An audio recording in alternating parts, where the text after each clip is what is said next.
Oh my goodness, oh my gosh, we got a lot of people today. Welcome everybody, let's get started. You know, very excited to see that. Hello everybody. My name of course is Alma Hexblade, your head guildmaster and chief barista. Hey, don't do that during my intro. Come on. Your head guildmaster and chief barista. I'm feeling a little funny today, so I'm gonna do the little silly model. Alma Blocks, yeah. Alma Blocks, Alma 64. I think we have a lot of nicknames for it. Um, I just wanted to be silly. So. Um, yeah. So we got a bunch of learning to do today. Sorry for being a little bit late. I woke up from my nap and realized it was 8:45 and I'm like, dang.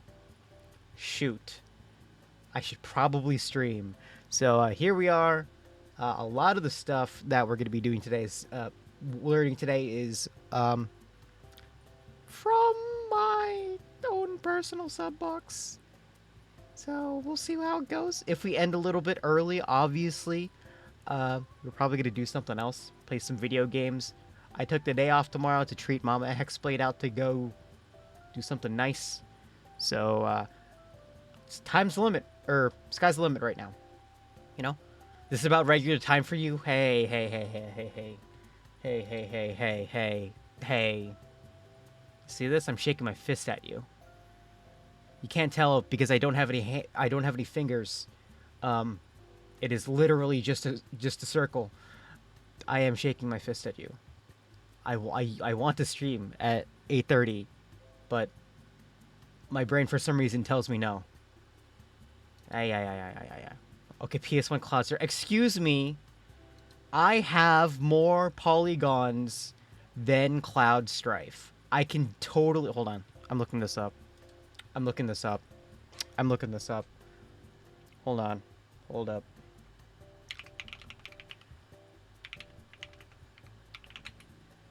How many polygons does Cloud Strife have?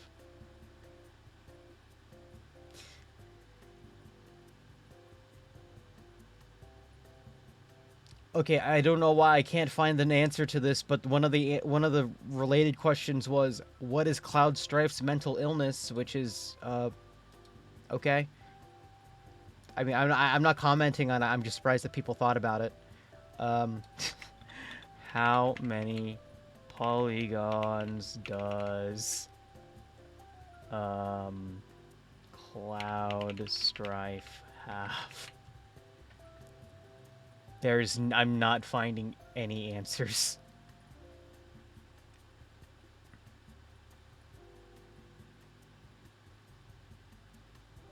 I am not finding an answer. This is actually real. Oh, there it is. What is the typical polygon count for the Tomb Raider? Was 230 polygons, 512 for Crash Bandicoot. Wow, there really isn't anything here.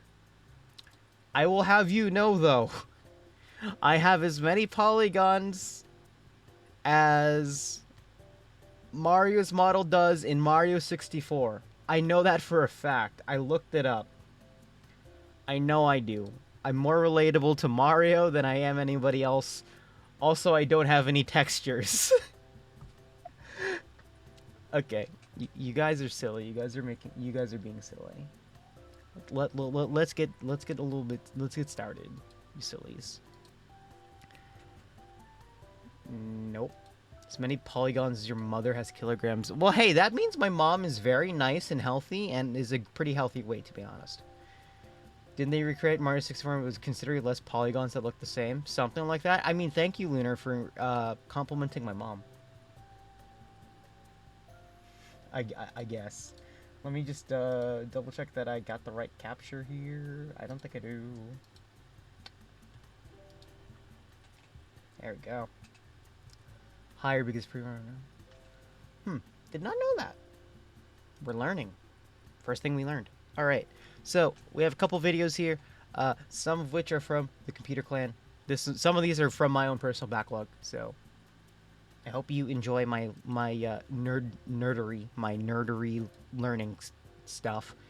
Let's hear. Oh, this one is submitted by Brandon though, so thank you, Brandon. So let's go. This video is about the 20th anniversary Macintosh, and I just realized that I still have the CRT filter from before, so I'm gonna fix that again.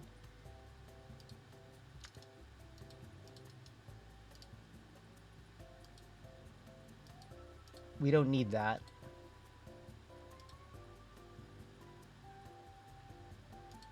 All right, there we go. Let's get started with the learning. This one's about the 20th anniversary Macintosh. This Mac is really good looking, even if it sucks bad. I remember seeing this also in Serial Experiments Lane. I remember.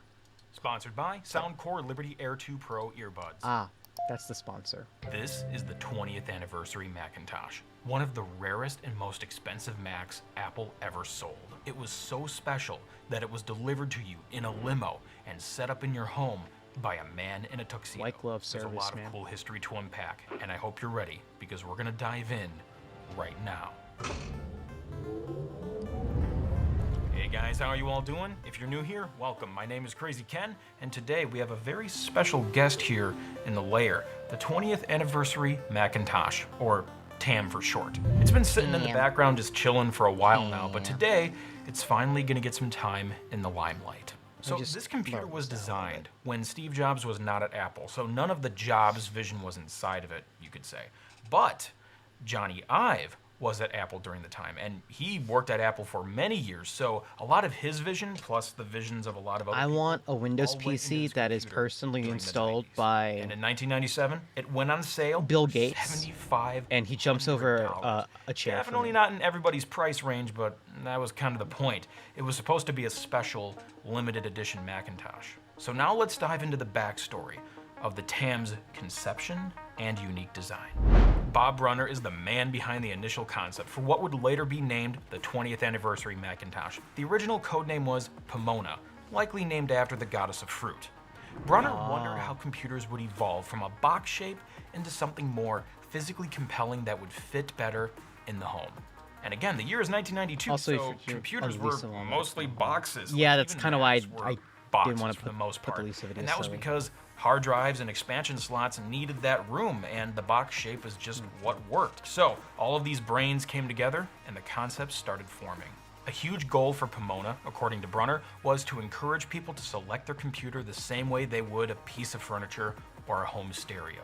Which is I don't like when you that look one. at the care and time that went into the sound system for the TAM. Oh God, it's So the as trash concepts can. started pouring in, and the two common themes with the design. Oh God, it's the Mac Pro shapes trash can. and mixed materials, as the designers were trying to stray away from the traditional the hell? platinum gray plastic of Macintosh computers at the time.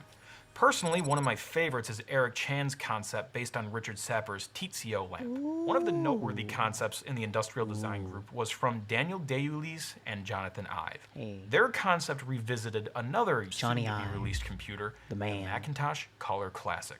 The Color Classic was Apple's first all-in-one to adopt their new espresso design language. And Day-Lewis and Ive Is the one figured there's a that would be prototype good of this model that to looked build way on. cooler? Behold, It's probably gonna be domesticated here Mac. about And it. it featured legs so you could store the keyboard. Oh God, look what happened. They domesticated it.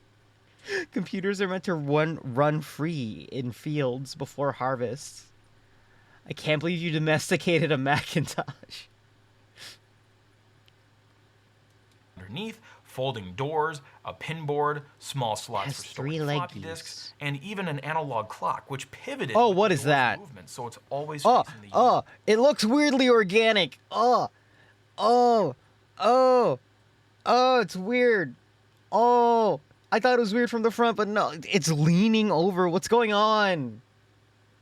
Why does it lean?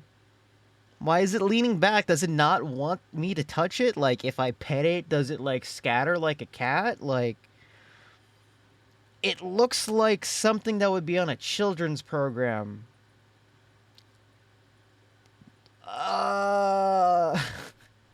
It's this is not normal. This is not normal. This is a computer in distress. I know. I'm an experienced computer tamer.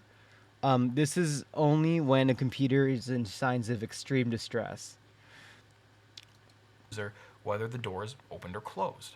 And the idea behind the keyboard storage was they wanted the Where computer is- to have a different where's the identity keyboard, when it was honestly? powered off compared to when it was powered on. And the doors probably helped with this too. But when the computer's powered off and the keyboard is put underneath, it kind of just looks like a nice decorative piece of furniture, as opposed to a keyboard and a computer sitting there just begging you to get more work done. Hey, what And it's does- also kind of cool wait. to think about how even today, does that mean the it whole keyboard does underneath the something? computer concept is something the iMac still does. The iMac's been doing that since the G5 in 2005, so it's cool to see how the history still applies here. So there was some cool appeal with this concept, but in the end, it got ditched.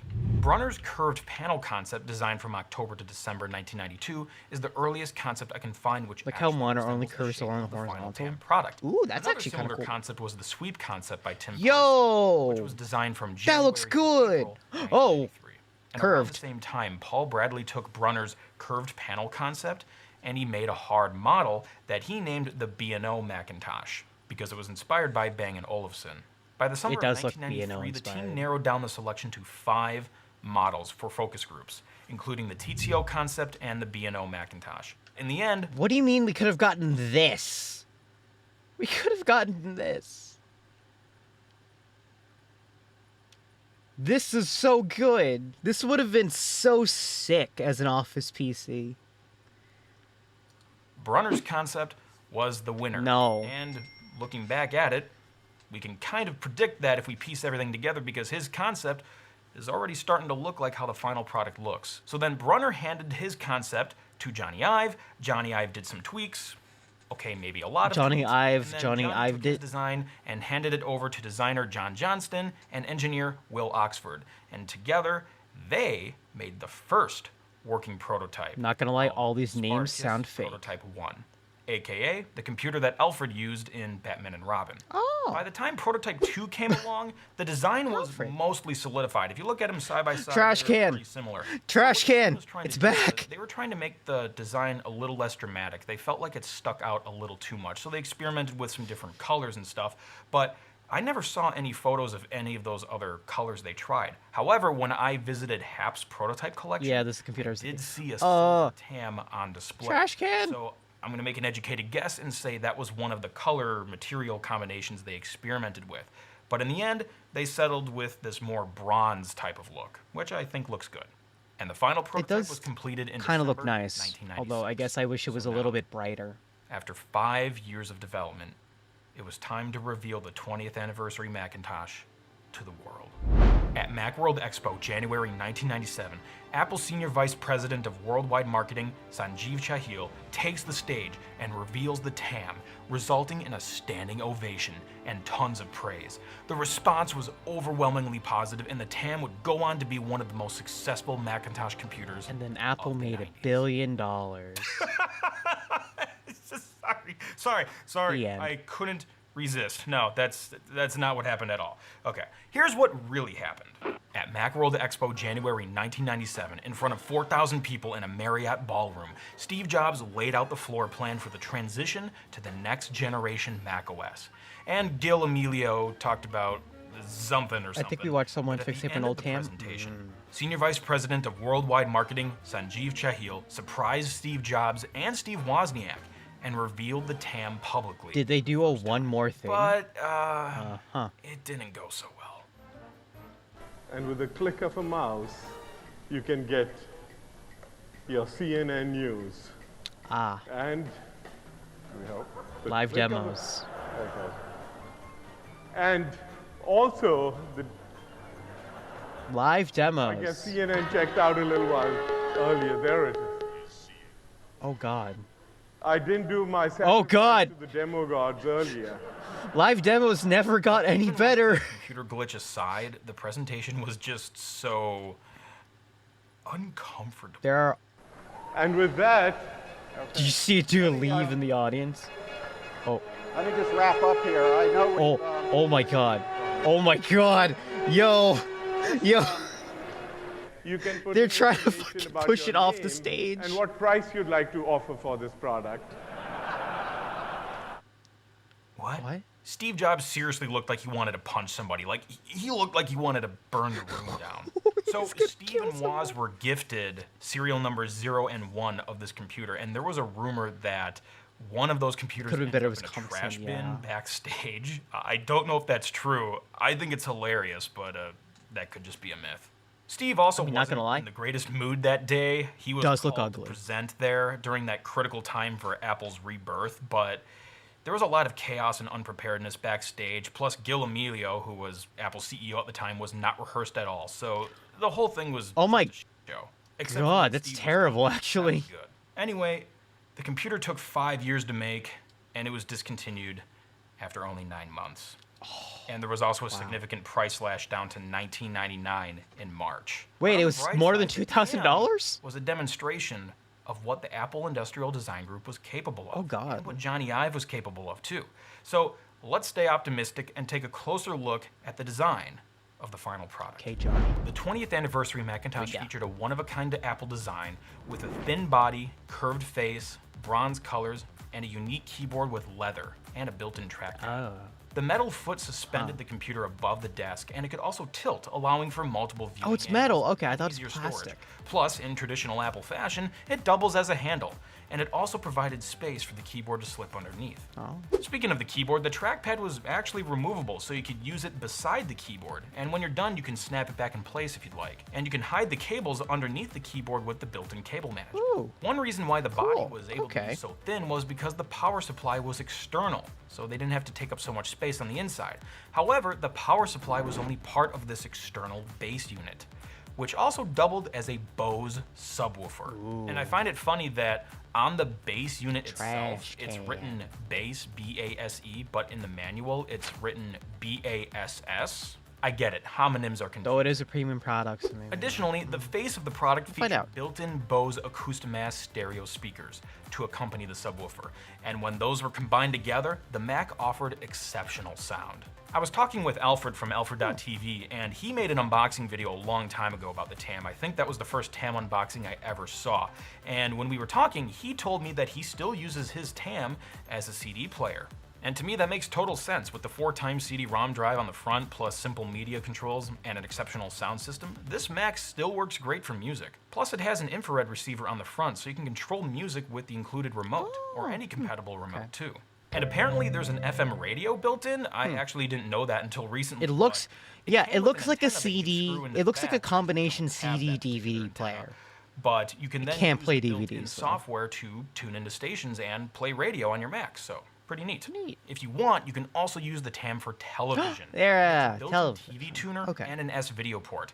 And if you really want to multitask, you can play TV in the Apple Video Player while using other applications in macOS. And you can watch all your TV shows on the beautiful The 12.1-inch future. 800 by 600 LCD. Maybe not from that far away. Let's mod a but TAM to play DVD. I don't think that's on the I don't back, think that's there are a couple possible. of air vents, including It doesn't two sound like it. cooling fans, so the TAM is really quiet DVD when powered on. As for the I/O, the TAM has the two. I mean, you could F-type you connectors could we were talking install about earlier, a. one for TV and one for You could FM obviously radio. plug It in has a two DVD 3.5 player millimeter audio to a inputs, coax, and then S-video, you'd be two good. serial ports, an Apple desktop bus port, and a DB25 SCSI port for other SCSI. peripherals like an external hard drive. And the audio input could also be used, so you can essentially plug in any of your media players and use the TAM as a set of external speakers. Now the Ooh, expansion media is kind of center. an interesting story. Again, they weren't going with the whole box shape idea. So, expansion wasn't really an option with such a slim profile, but Media they center found out a PC. way to make it happen a little bit. So if you look on the back, you can see this hump here, and originally I thought that's just how the computer was designed, but apparently that is an expansion hatch. Plug a Internally, base it was into it, called the coward. backpack. And it came with the computer, it just wasn't installed by default. So what you could do was you could install it, and then you could install adapters and third-party cards. Sorry, not adapters. Conversion technology. So expansion was an option. You can use these two latches at the base and take off the back panel, or in my case, the expansion hatch, and boom, you have easy access to the inside. Ooh. There was a That's COM2 actually pretty internal good. slot for other cards, like an Ethernet card, for example, and there was also an internal PCI I just realized slot it did not for have an 6.88 Ethernet port. 15-watt cards. There's also a cache slot, and in this case, that's where the Sonnet G3 card is installed. So essentially, this computer now has a G3 processor. And hey, if you like floppy disks, There's a 1.44 megabyte super drive built in, just for you. Nice. Overall, I still like the design very much. Even though it's over 20 years old, I still say it's a head It's like the turner. When I show it to opposite people, direction stuff has it's moved. usually a Yeah. good conversation starter. It could have. It's the. And It's one could make one of the those argument the that future this that could have been design type led things. to You a know. lot of other design choices that Apple made in the future, especially with the iMac. And hey, it must have been cool enough to be used in Seinfeld and in Batman and Robin. And again, Batman and Robin had a prototype. I'm kind of jelly about that. I'm guessing there's only prototype does one of look those cool. Spartacus Prototype 1 models out there, but hey, if anybody It does have like a knows where it might transparent be, like CD tray. and now And I'm like, it's time that to would take look a look sick. at the specs. The specs on this computer are dust. Sorry, I just had to crack out. Yeah, an no, the Alfred prototype TV does joke look like there. just a media center. Just had to get that off my chest. I'd take it. Okay, for real now. The TAM's logic board used the Gazelle architecture, which was shared by the Power Macintosh 5500 and 6500, so there were some similarities. The TAM sold with a 2 That gigabyte fan, though, ATA makes hard me a disk, little and concerned. This was actually the first desktop Mac to use a 2.5-inch disc, which just is kinda usually there. used by laptops. But again, they needed to keep things small. The TAM used a 4-time CD-ROM drive, Is that a which was Delta way fan? slower than Yeah, other that's Macs the on part drives that made at me the like, time, why but is it- due to the vertical why does it not mount, have a frame had to to it? run slower so it could function properly. In fact, the manual even recommends that you keep the tilt between 5 and 15 degrees so the CD-ROM drive can function. This Mac also no. featured up to 128 megabytes of RAM and ATI Rage 2 graphics with You 2 could play Doom on and it. it shipped with macOS 7.6.1 pre-installed, but you could install macOS 9.1 got Doom. if you want, and that's actually what my TAM is running. And for the CPU, the TAM used the PowerPC 603E, clocked at 250 megahertz. But thanks to the expansion features, some folks, like Brian, who sold me this awesome computer, installed a Sonnet Technologies G3 upgrade into the L2 cache slot, turning this thing into a G3 computer. And thanks to that upgrade, maybe I can try installing macOS 10 on this bad boy in the future. I'm actually going to take a page out of the Apollo 13 book here and say this was a successful failure. Demo. It kind of failed because it only lasted for about 9 months. Steve Jobs clearly didn't like it. They didn't sell many. It was expensive. Some would say it's underpowered. But I don't think they were planning to sell many in the first place because I think they only made 20,000 if they even got that far, and they definitely did not sell the whole batch. But it was still kind of a flop. Although Steve Jobs getting The angry success side of the story does look is that incredibly this computer funny. Paved the way for Although I future do Apple know he was an products. asshole, And so. it's a testament to Jonathan Ive and the Apple Industrial Design Group's capabilities and skillfulness, because this, you could easily say, influenced a lot of the future design choices in Apple products. So I'm going to call that a win. And Johnny Ive worked at Apple for another 22 years after this, so clearly Steve Jobs liked him enough to keep him on board. The TAM is also a great collector's item now. Again, it's a head turner. And I've heard stories about some new in-box units selling for upwards of $10,000. Even on eBay, there's some used models that are selling for around $2,000. So it's still a pretty special collector's item. And if you can get one, I would consider yourself very lucky. And these speakers, man, even today, over 20 years later, these still sound so good. They're timeless. But speaking of speakers, that's an interesting sentence. You know what else sounds good? The Liberty Air 2 Pro. Hey, Ken. Yes, Ken. Cody's not Did you here, know I'm that the sorry. Soundcore Liberty Air 2 Pro earbuds provide wireless audio with active noise think for the cancellation majority and of the 26-hour time, playback with the charging case? Johnny all for Ive was at Apple, and a $129.99? Hey, handful that's of pretty design awesome. team every quit. Tell and me quit, more. retired in Liberty Air 2 California. Pro Oh, features man. 11mm pure note drivers for superb sound, combined with customizable I can EQ and Hear ID, ignore easy the earbuds sponsor. on the way. Anchor And for does the make good question on headphones. Patreon, They do. thanks in advance for your They do support. make good And hey, content. if you like this episode, Okay. Dynamic driver for sleep. Give me some planar IEMs. I'll take those over these any day. I need to buy new reference earbuds, honestly. Okay, anyway. So that was the first video. Next video here is we're on board games. Who submitted the board games videos? Ryu, thank you for submitting board game videos. So it's a set of 2. So we got 15 most insanely expensive board games ever made and 10 oldest board games in history. I know one of them, and I do love one of them. I was not born one day. Well, but let's just just put that on.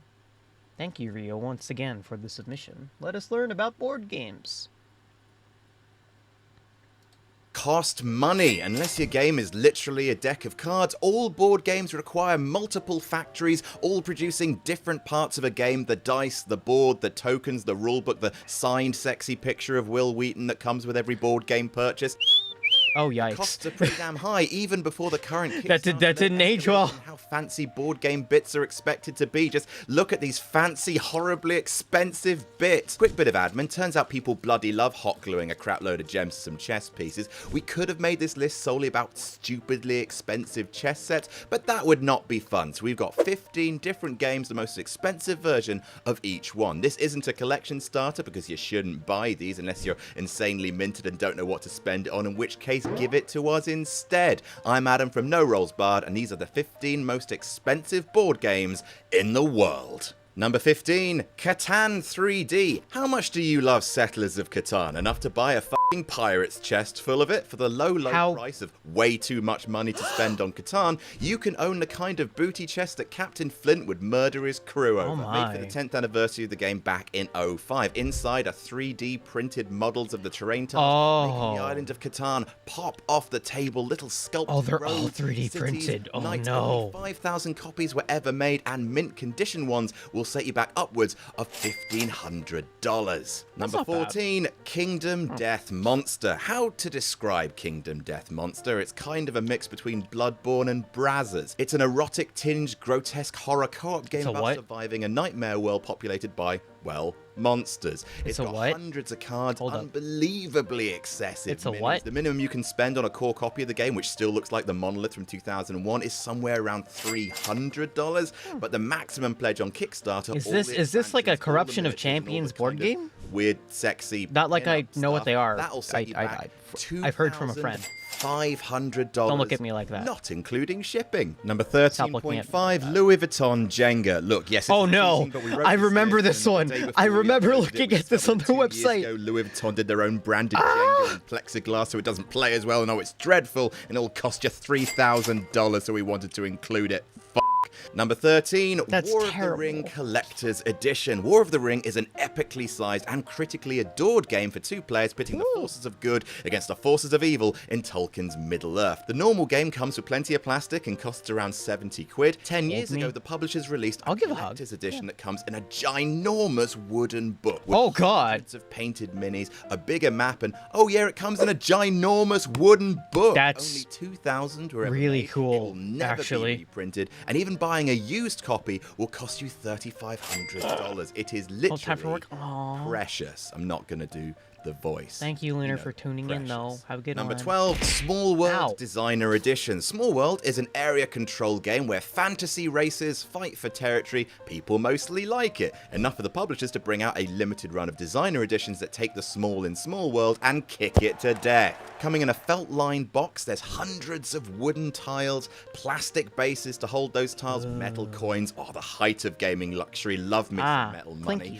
artwork, and all sorts of other little bits and bobs. After its one-time only print run, an unopened copy of this is currently on eBay for an entirely not small $4,600. Number 11, Cluedo. Jeffrey Parker is a company that sells luxury versions of classic games, and I'm not gonna lie, I would very much like one of their backgammon sets. Look how bloody lovely these are. But today we're talking about their luxury Cluedo. There's a few fancy versions of Cluedo out there, but this is the most costly. All the rooms and tiles are hand-cut and stitched from leather. Room names are embossed in silver, and the weapons and the kind of weird ghostly looking heads of the playing pieces are made from pewter. This will murder your bank balance at a huge $6,200. That's a lot of leather. Top 10. Number 10. Don't take that out of context. Well, Sotheby's.com Don't sure look at knows me. how to make you feel poor. There's a whole bunch of antique games that have gone under the hammer for humbling amounts of money. Oh look, a cup and ball that Prince Albert once sneezed on. Money please. Searching on the site, I found this, an early 19th century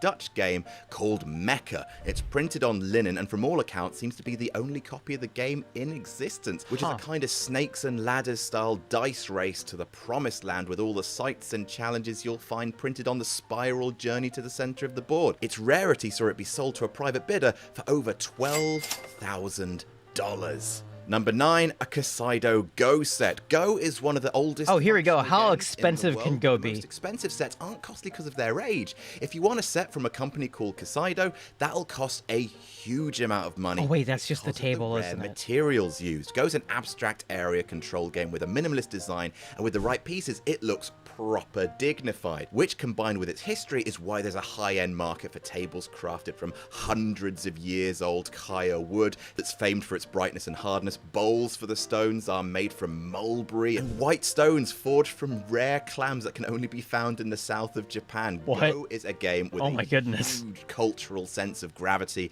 and occasion, which is why some people will pay over $14,000 for a full Kaido set. Number 8, Outrage Enthusiast Deluxe board Edition. game. Outrage exclamation mark is a board game from the 90s about players rolling and moving around a board to try and steal the crown jewels. Yes, thoroughly monocle popping behavior that. Of course, a game about precious jewels is pretty much a slam dunk for a company to make a deluxe version to attract cash-saturated loonies. The deluxe version of Outrage comes on a box of solid mahogany with gold leaf-edged cards and replicas of the crown jewels in 18-karat gold studded with diamonds, Oh, snap. sapphires, rubies, and emeralds with an outrageous price tag of nearly 19. It comes with a Number tiny 7, tiny Smart crown. Scrabble. You get to be There's a Scrabble tiny set made king by of tiny Swarovski England. to commemorate the 60th, aka the diamond anniversary of the ever-present word game. That has 30,000 Okay, crystals oh, embedded okay, into it, calm and down. valued at 20k. Hold up, calm down. Somehow, there's a more expensive Scrabble board out there. The Calm Smart down. Scrabble board, commissioned by Mind Sports for tournament play. It utilizes radio frequency ID technology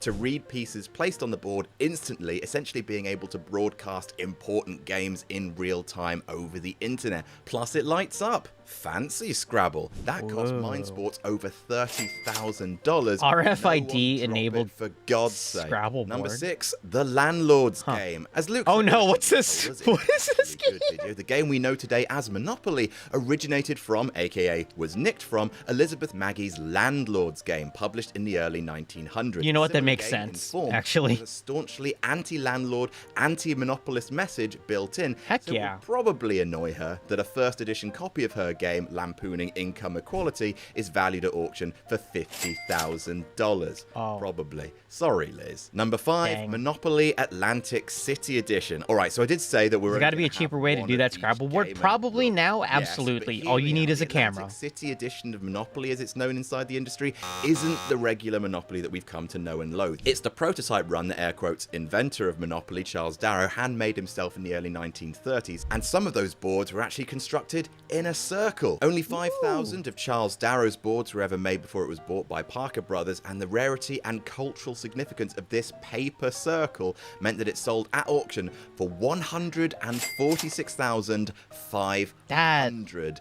Honestly, I would like it if Sorry, Monopoly Liz. was a circle. Number 4, 9 Would you want Men's any of these Morris. boards? Back to Sotheby's we go for another eye-watering The Go board- packet the of Go- money spent on an the Go ancient setup? game. This Maybe. time, it's actually a bargain because it's 3 games in 1. Crafted in the early 1600s out of ebony, Not gonna lie, amber, and I'm silver, a sucker it's for game craftsmanship. set on one side is 9 Men's Morris, a 2-player abstract game that dates back to Roman times. On the other side, chess, and on the inside, backgammon. I will admit it's pretty damn beautiful. What's and it comes made with out of? carved messages inscribed on it, one of which translates from German into "ill-gotten gains makes one poor." But considering this set sold for $960,000, Is this all- I'm pretty sure buying this game made me I think poor. it's all Number amber. 3, solid gold Monopoly. Oh, here we Yes, go. Another Monopoly board, but this is an official Monopoly board, so it counts as a different Back game. up, I think I heard Shut Ebony. up. Oh. Fun fact, Jeffrey Parker makes a Monopoly Well, set out of now we alligator don't need skin to for pay attention to 700k, which sure is an amount of money you can spend on an ugly version of a bad game. But luxury designer Sidney Mo I think I remember seeing this in like a Guinness World Records book for the most expensive board game at the time, and I'm like, it looks terrible. says to Rich that people have old weird man, aesthetics, man. 60-year-old Macallan crafting a Monopoly board set made of 18-karat gold, which was briefly displayed at the Museum of American Finance. It also contains dice with diamonds in the pips and properties set with a total of 165 gemstones, and that Oh, last those are sentence tiny little contains so much bits. opulent excess it would bring Elizabeth Maggie back to life just to kill her again. It's an art piece and not for sale, but it has been valued at about $2 million. understandable. Number 2, the honestly. Pearl Royale chess set. There are a few lists of expensive games online, and most of them name the most expensive game as the Duel Royale chess set, a commission valued at between $7 and $9 million. There's some kind of horrific irony to this. Oh, totally. What was completed, however, by jewelry artist Colin Byrne was the Pearl Royale chess set, each piece carved out of 18-carat white gold, containing 513 carats of fine white diamonds and sapphires on a board of crystal embossed with more gold. Unlike Monopoly, you can actually buy this one, provided you can stump up $4 million dues. You could buy some houses for that. No, you can't. Not anymore. Also, not gonna lie, the pearl inlays on the top are really good. That's super nice. Although I'm horrified to wonder how many clams they harvested to get all these. $4 million. I'd be really hungry about that at the end of the day. Houses for that, like clam. where people live. It's bleak, innit? And number 1, the Charles Hollander Backgammon set. Great googly moogly, the most expensive board game in the world. And I don't know about you guys, but like, that's ugly, isn't it? Am I mad? This twinkly, gaudy-looking wallet botherer was designed for the Charles Hollander collection, with the board containing over 60,000 black, white, and yellow diamonds, crafted out of over 6 kilograms of gold with silver engravings. Like, how do you... When would... Even a Bond villain wouldn't play with this set. The set took 10,000 hours to make and is valued at $5 million. It looks so ugly. Backgammon set. It cost me £15. And they play the same. And that's our list. What's the most so horrifying board game you own? Mine's... All of them are horrifically ironic, and I'm like, I would understand the Go set, though. If anyone have the expensive games, I want the Catan Anniversary. Yeah, Catan 3D, that seems nice.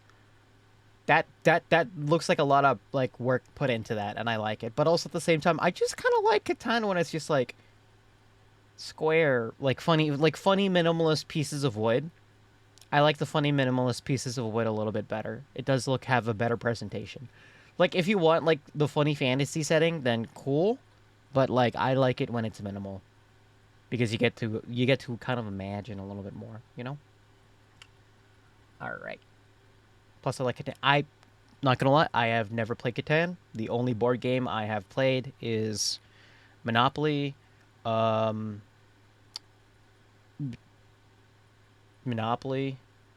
of Tokyo. I don't play a lot of board games. I don't have enough friends local to me to play enough board games. Alright, here's another one. It's 10 oldest board games, and my money is on the Royal Game of Ur being on here. And if that's the case, I do have a related video that I can pull up as Tom Scott. I think you would like board games. We need to take you to a board game night. I was like, I've played, like, board games are fun. I would like to play board games. It's just like... Oh, yeah, I've also played Haunted House... no. I know how to play Haunted House on the Hill. I've never played it, but I know how to play it. Okay, anyway. 10 oldest games in history. Board gaming, and which probably exists in a lot of hobbies, the cult of the new, the endless endorphin and curiosity-fueled chase of the newest releases, eventually collapsing under consumerist exhaustion with a hole in your wallet you could drop a gloom. We've already gone to the world. We've already gone to the hell world. Fascinated by the new releases, but not this week. This time it's all about the great, great, grand gilfs of the board gaming world. Anything created after 0 AD need not apply. For those of you that regard games like Mahjong, chess, and Parcheesi as old games, they're all mere toddlers compared to some of these ancient lads. Wait right there as I put on my historical hat, Ali's here, and my look not all historians please help me. Is often a guessing game at best. I want to learn Mahjong again. Take you back to a land before time, but not a land before fun. I'm Adam from No Rolls Bar. That's These what are I'm the saying. 10 oldest board games that we know of. And also, while you're here, if you do find this video interesting, please share it around on the internet, because I think it's interesting. I had a lot of fun researching it. And also, please like and subscribe if you haven't already, because it really, really, really helps us out. Number 10, Ashtapada.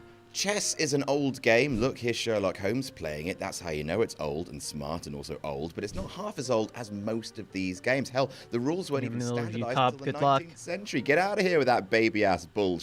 Chaturanga, the commonly regarded ancestor of chess. This guy's too British for me to understand. Why do you think I have the subtitles on? Ashtapada appeared in India a full millennium earlier than that. 1,000 years. That's ages. You could watch all of the MCU twice in that time. But Ashtapada is related to chess. See, the name Ashtapada is describing a certain type of board, and the board it's describing is what we recognize today as a chess board. An 8x8 board made up of squares. Gameplay-wise, instead of being like chess, it's more of a cross between backgammon and another ancient Indian game, Snakes and Ladders. Roll dice, or shells, or sticks as it was back then, to move pieces around the board, working your way to the center whilst avoiding being captured by your opponent's pieces. Fun fact, the game is dated to 600 BCE because it's featured on a famous historical document, namely a list put together by the Lord Buddha, the founder of Buddhism, of games that he refused to play, including games played on an Ashtapada board, ball games, and games featuring little model windmills.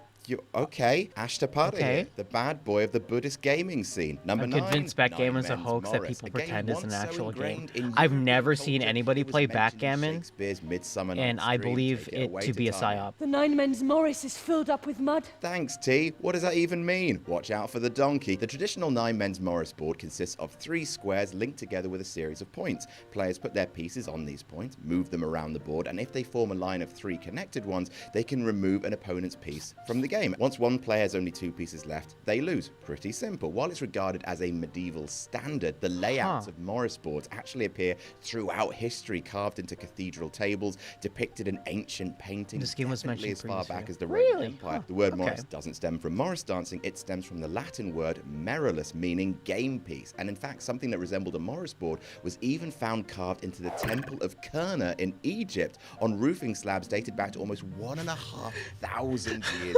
BCE, which You ever get so bored during your construction work that you just carve a a game piece?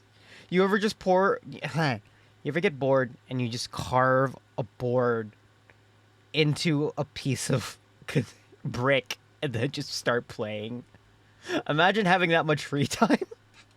It's Morris dancing by like 3,000 years. It was a better world before He Morris calls the dancing. mill game. Number 8, Oh, is it because it goes like Hounds around and and around like a Jackals. mill? Hounds and Jackals, the original odd couple. This old as balls game is played on a board with 58 holes, and I'm not a historian, but I think that might be why it's also known as 58 holes. The rules are shaky, but most believe that one player controls 5 sticks with hounds' heads on them. Their opponent controls the sticks with jackals' heads, and like most ancient games, it appears to be a racing game with players trying to move their pieces around the board's holes to get from one end to the other. That doesn't sound very exciting. Then you've just insulted half of the ancient world, because from all accounts this game was crazy popular, the monopoly of its day, with over 65 different ancient hounds and jackals game boards excavated from archaeological dig sites of ancient civilizations. People like them Persia board games. to Babylon, to Anatolia, to ancient Egypt. The oldest surviving copy of the game is currently housed in the Met and dates back to the 12th dynasty in Egypt, which began roughly 1900 Was that ivory? BCE. Believed to be a favorite pastime of emperors and kings. It's featured in the 10 Commandments movie, and God, look at the size of those pegs. Those are royalty pegs right there. Number 7, Go! Excellent. A game you've heard of. A game of such resounding endurance and quality that's been played continuously for over 4,000 years, apparently. Like any good abstract game, the rules are simple to learn but hard to master. You have a checkered board. Players take it in turns to put down a stone of their color on one of these cross sections, trying to lock off areas of the board with lines of their color, netting them points at the end, or they can surround their opponent's stones, capturing them and netting them points. I played Go once and it immediately. wasn't A allowed sprawling, back. brain-burning cavalcade of Goliath, options and why weren't aggression. you Go allowed back at the absolutely Go stomps board? chess to What death did you in terms do? of complexity, and as an esteemed scholarly pursuit, the Did you history of Go eat the could be traced throughout pieces? Chinese aristocracy for millennia. Mastery of Go was seen as one of the 4 cultivated arts of Chinese scholar gentlemen, along with calligraphy, painting, and playing the guqin, which looks like this and is rad. The Gucci is cool though. I wonder if some of these older house rules exist, making the research even harder. The earliest written They probably dates do. back to the 4th century BC. They probably have house Are rules. shrouded in myth. The most Can't common tell you, I legend might being dox that it was myself if invented by anyone Chinese decides to look up news. scouts Oh my who god, dated as what far did back you as close to do? 300 BCE. Goodness. Elias, what did you Number 6, the do? Royal Game of Ur. If I asked you to name one of the oldest still playable There it games is. in the world, and you answered, congratulations, I love Royal Game you're of Ur. smart. The It's Royal cute. Game of Ur was named after the first place it was discovered, at an archaeological dig site in the Royal Cemetery. No, Goliath, don't. Hold on. No, hold on. Are you secretly that chess player who happened to get signals from the outside using a device that vibrates internally? Are you famous? Are you famous alleged chess cheater who use a vibrating object inside their body to signal chess moves? Please answer.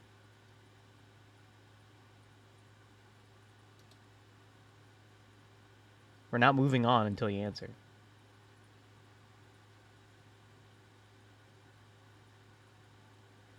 Okay, never mind.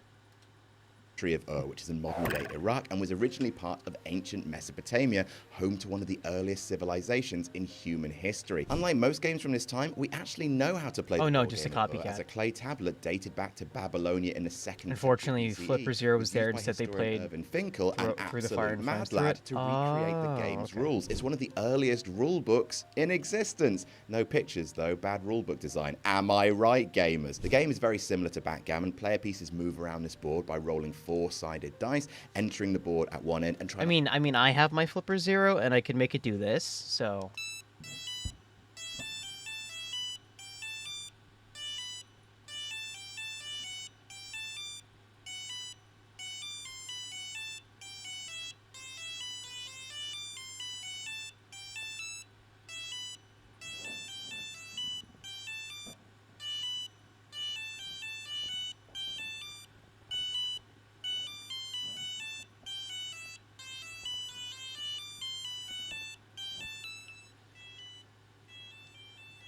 It's really cute. Although I should probably get fire and frames on here. I mean, I hacked the plug and buzzed in at different frequency.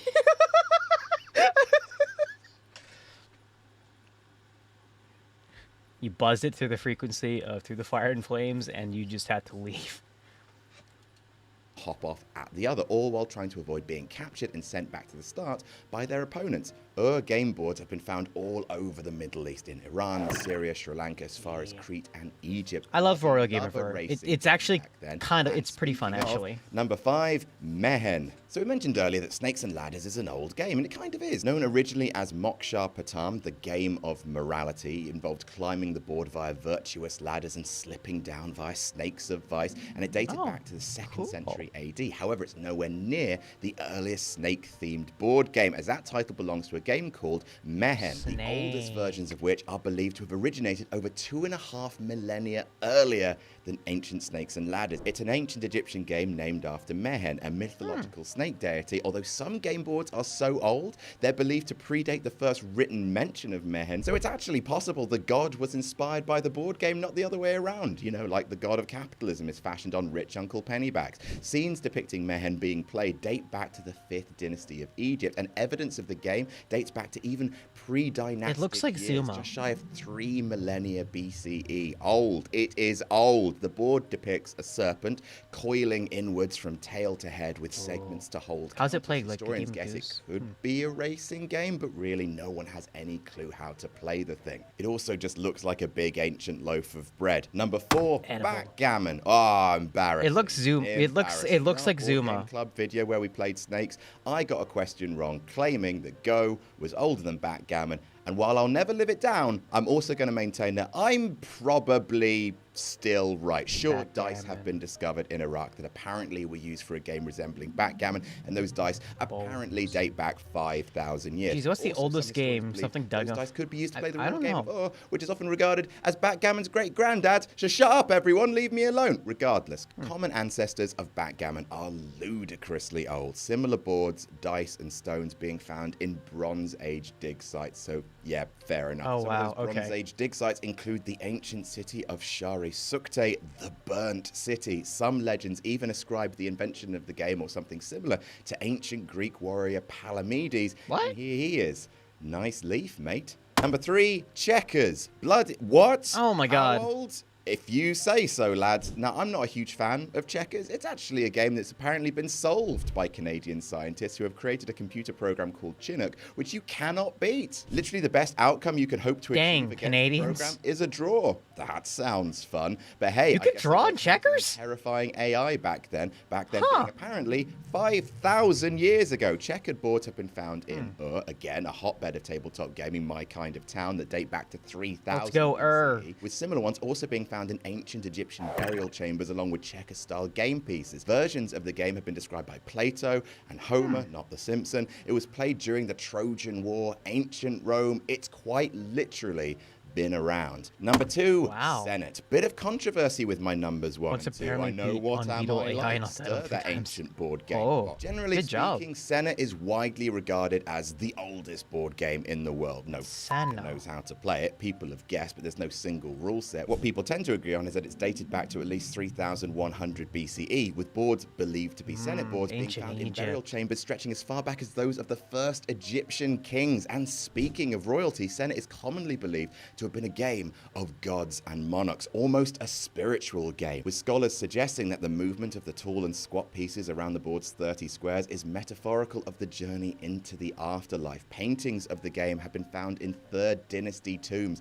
There's a painting of Queen Nefertari playing it. There's even a reference to it in the ancient Egyptian funerary text, The Book of the Dead. You be careful, Brendan Fraser, or Imhotep's going to school you with backgammon's granny. A board game that existed in the age of the pyramids. Can you say that about your stupid hobby? No, you can't. Wow. Unless your hobby is building pyramids, in which case, fair enough. Number 1, Mancala. So this is a tricky one, not least because despite some companies manufacturing specific games with the title, there's no one Mancala game. Think of the word Mancala like the word cards. You play cards, but there's no one specific game called cards. It's a family of games played with a single unifying bit. I love Mancala. Mancala games. An ancient African family of games played by moving stones around rows of holes or pits. The most popular and commonly depicted Mancala games might be the ones with 2 rows of 6 holes, games like Kala or Awari, or 4 rows of 8 holes like Bao or Omweso. But there's hundreds of Mancala games, and some are believed to be very,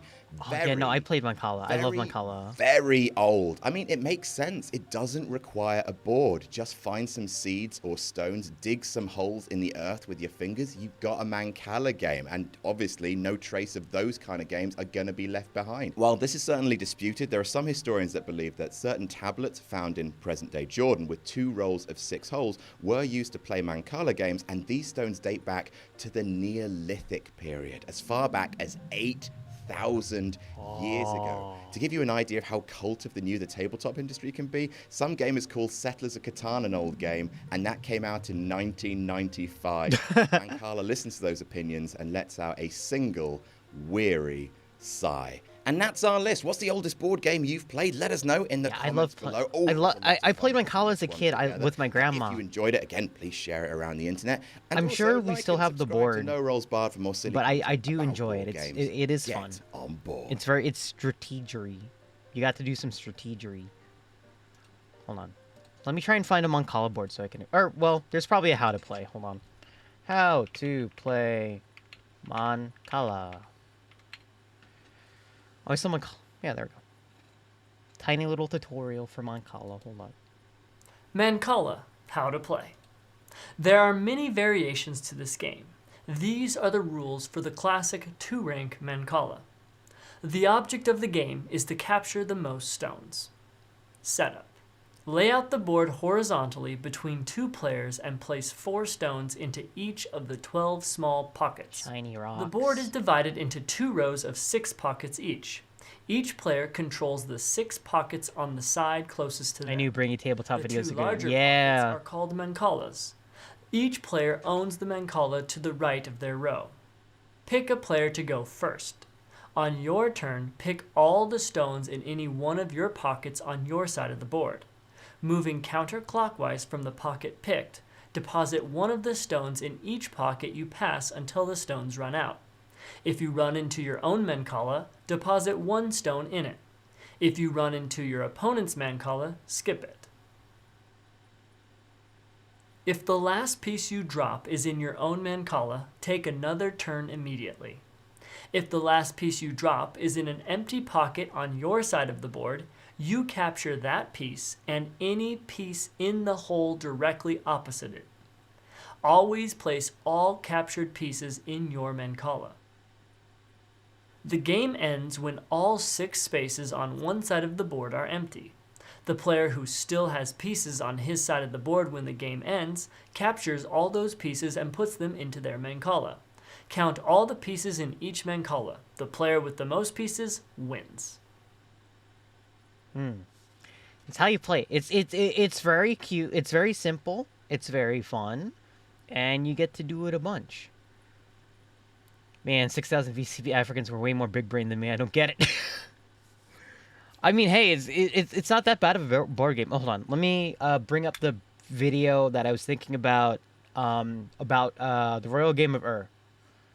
Well, okay, maybe 2. Hold on.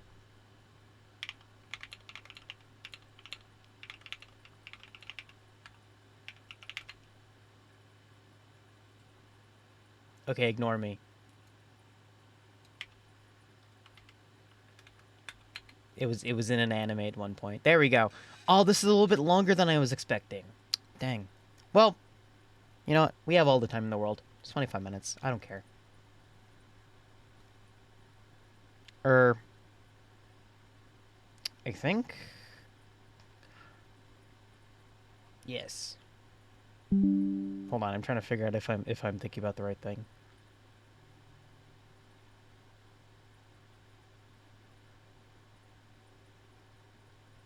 You know what? Yeah, no, let's just watch this one with Tom Scott. It's good. This board game is at least 4,500 years old, and it was played in the Middle East by the Sumerians, who probably invented it. And the thing is, you might think it's so old that it's irretrievable to us, that we've got no idea what it was like playing it, what the rules were like, or whether people enjoyed themselves. But all sorts of evidence has come to light so that we know how this game was played, and we can play it now with a great deal of excitement. Sometimes it brings out violence, sometimes it brings out savagery. I have to say that this does occasionally occur. So you know, as board games to bring in a member of the public. I can't remember the chap's name. I'm Tom Scott. Videos about science, technology and the world. Who's never played this game before. I have never played this game before. I'm going to give him a very swift overview of the rules, hope he masters them, and then I'm going to play. Of course, I'm going to play very gently at first because I don't want him to get upset. But if I have the slightest intimation that he's got the hang of it, I'm going to wipe the floor with him, because it wouldn't do at all for me, who discovered these rules, and after all, it's my game and I work in the British Museum, so there, I have to win. So there's not going to be any funny business with some sort of sleight of hand or any of that kind of stuff. Just follow carefully. You'll see. So is this the same as Tropes? I'm not sure what you're talking about. Because the city is called The Babylonian city is I think we have to start off shaking hands. That's what one always does under these circumstances. I have to tell you a few things about this game. I mean, this was previewed like a long time ago. I was going to ask. Otherwise, we couldn't even look at it, let alone touch it. I was starting a little bit worried whether I need to put... Is usually like the earliest example. Okay, that's the first thing. Second thing is, the original I know it as was the made city. in about 2,500 BC, so yeah. 4,500 years ago or more. First time I get an award. Very smart object. Cemetery in When it was discovered, they found pieces and dice. And for a long time, nobody had any real idea how to play it, but they made I love that his name is Sir Woolley, interesting turned up, which is this thing does here. look accurate. This is a clay tablet, written in cuneiform writing, as you obviously know. This was written in the 2nd century BC, so miles afterwards, by a Babylonian Yeah, it's named after astronomer the city. whose best friends were Greek astronomers.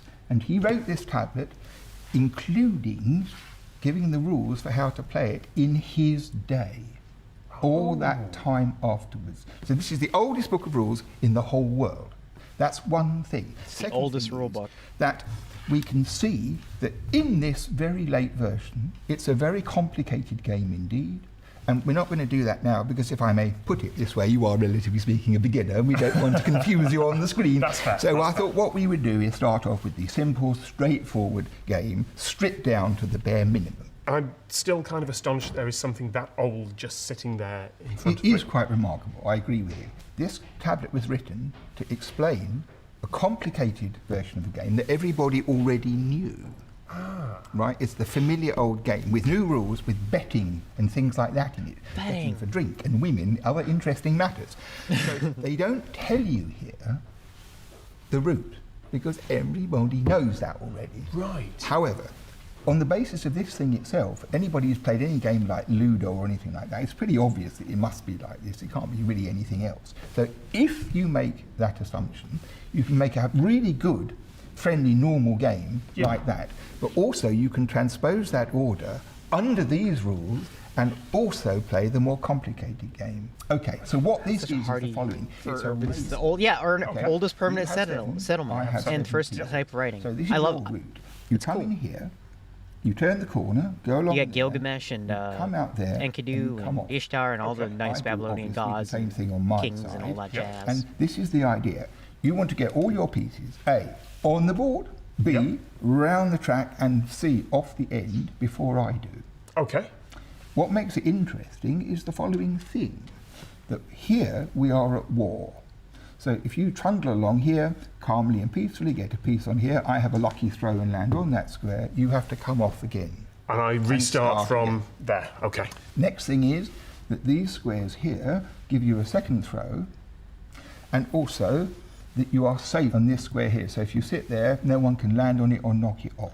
And if you roll and land there, you just don't get to move? You just can't You go. can jump over it, but you can't land on that square while someone's there. Now, the dice are something else. Have a look. The dice. People always say they are pyramids, but actually they are tetrahedrons because they've got four triangle base, not square base. Exactly. So, and they have 2 of the 4 corners marked with a white blob. Yes. So when you throw 4 of them, it's a random number of white blobs that sticks up, and that's how you get your score. Okay. And if you throw 4 with no white mark, then you lose the turn. It's zero. So the thing is this, it's quite exciting. I hope you're braced for this, because it's like a window on antiquity. Because I this want is to be a able to two-player read race games for game, sometime. and It does seem fun, but a lot of it was, you know, came in the world. Everybody receipts played this game. It lasted for 3,000 and years. complaints And for that reason, business one stuff. imagines it must have been a good game, and it And then is there's a good the game. cool stuff. And how do But, we know? you know. Because you never know who's going to win until the last minute. So you can come out here, think you're going to be off the end, be the winner. Along I come, and you start again. That's a really excellent thing. And all the games that... To be honest, he is selling this game better than a lot of other people I know trying to sell me to play any other board game. And he found and he discovered it. So I'm like, yeah. Different. They're really exciting. So someone who's never played it before against someone who's played it for about 47 years, no disadvantage at all. It's entirely random. It's the roll of the dice. And of course we have to play speaking Sumerian, so your throw. So all 4? All 4 at once. Not quite as easy to pick up as regular dice. Like Those. All right. 1, 2. Excellent. So I start. So do I move 1, 2 stone? 1 stone, 2 places? Yes. Okay. Yes. One you stone. can't subdivide the score like that, I don't think. 1, 2. Ideal. Brilliant. All right. All yours. Thank you. So far, nothing to get too excited about. Same as you. 2. Okay. I'll go here. All yours. I'm trying to do the maths now and work out what the probability of getting each number is, because presumably it's more likely 3. Now, do I... Yes, I put another one on the board, because then I'm not into conflict with you yet. 3. Good. Of course, alternatively, you could, if you want to... Yeah. This was a video from 2017, so it's kind of old, but I still love it. I could, but then you... Yes, you'd be at if risk. you get out first, I've got a chance of landing on you. So this is actually an interesting thing, because this is not just a game of luck. There is strategy. There is, you're absolutely right. I said it was completely random earlier. Yes, there is a matter of strategy. I kind of went into this thinking it was going to be mostly random, and it's really not. It's like backgammon. It's like a game. It's like there's a. Why does everyone reference it's the kind of game I backgammon love, today? Because you can explain the rules. What in 5 is minutes, and then there's some backgammon? Actually, quite serious decisions you have to make that affect the game. And you know, the thing It about, took every for 1 example, minute backgammon, 36 to everybody plays explain the backgammon, rules for with and the context. balance Wow. between That's kind of cool. luck and control and skill is about Yeah, no, 50-50. Yes. And Backgammon already has isn't real. some kind of He's balance. looking- It's not quite the same. So I know he's backgammon on is a a- kind of better version. part of the this game, but conspiracy. nevertheless, you've exactly grasped that. I'm very proud of you. Superb. one of my best students, right? Put it that way. Go ahead. Well, the thing about backgammon is that how have you picked those dice up? It's fiddly. The thing about backgammon is it's made significantly more interesting by the doubling dice Yes. at the point where you start betting one. I can't move that out, so okay, let's sally The fateful forth. step. All right. So I need to get one. You've got 2 who can land on. Yes. I've got 2. Okay, if I go here, I get another throw. Oh, It's a rosette. yes, because it's on a rosette. So this is the moment to get a. Oh, I should have moved the other one. I'd have gone Now I wonder if that can do McDonald's in Germany. Does can Unlucky. So I can't go. Can you here. McDonald's? One's here, so I'm What? going to have to go 1, 2, 3, which in fact puts you in a better position. Yep, so I need a 1 now, One we ideally. But any number is good. That's a 3.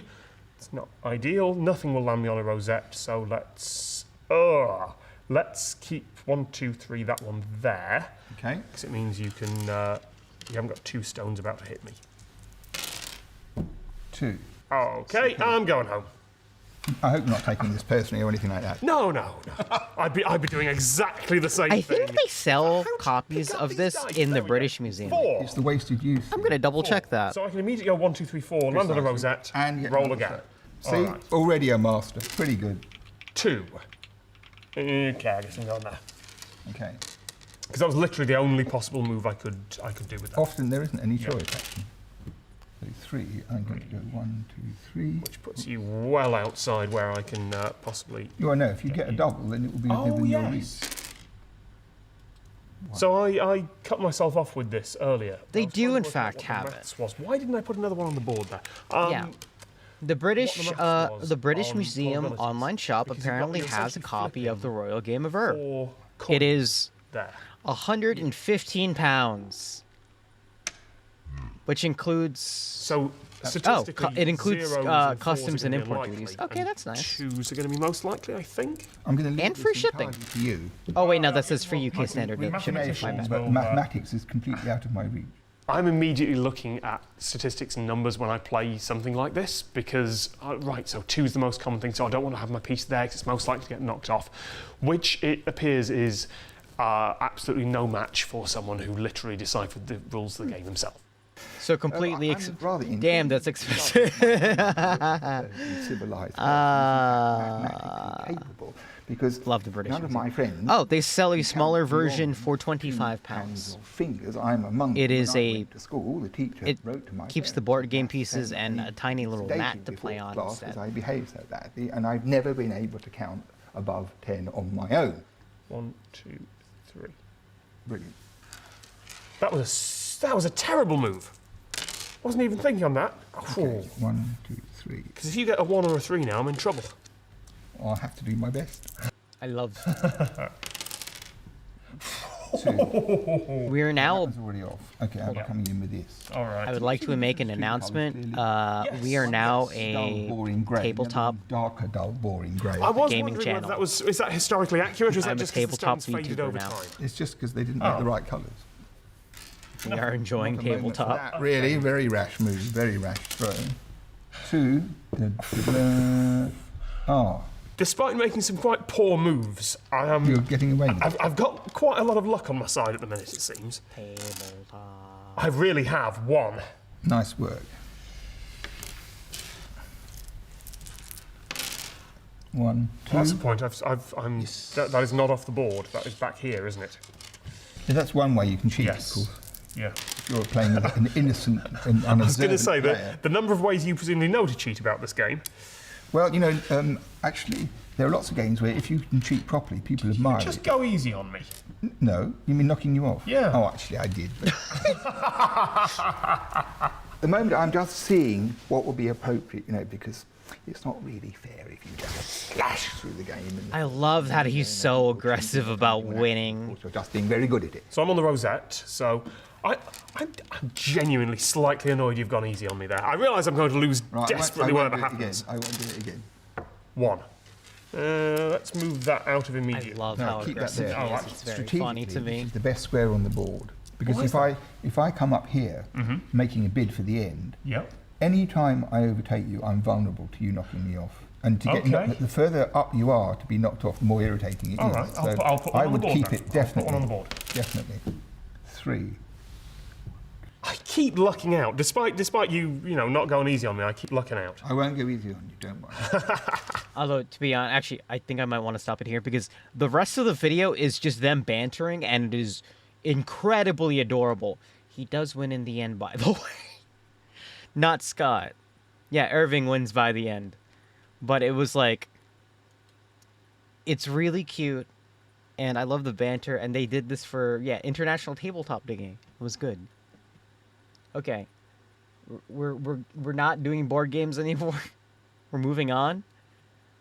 This one is just a... oh, actually, hold on. There we go.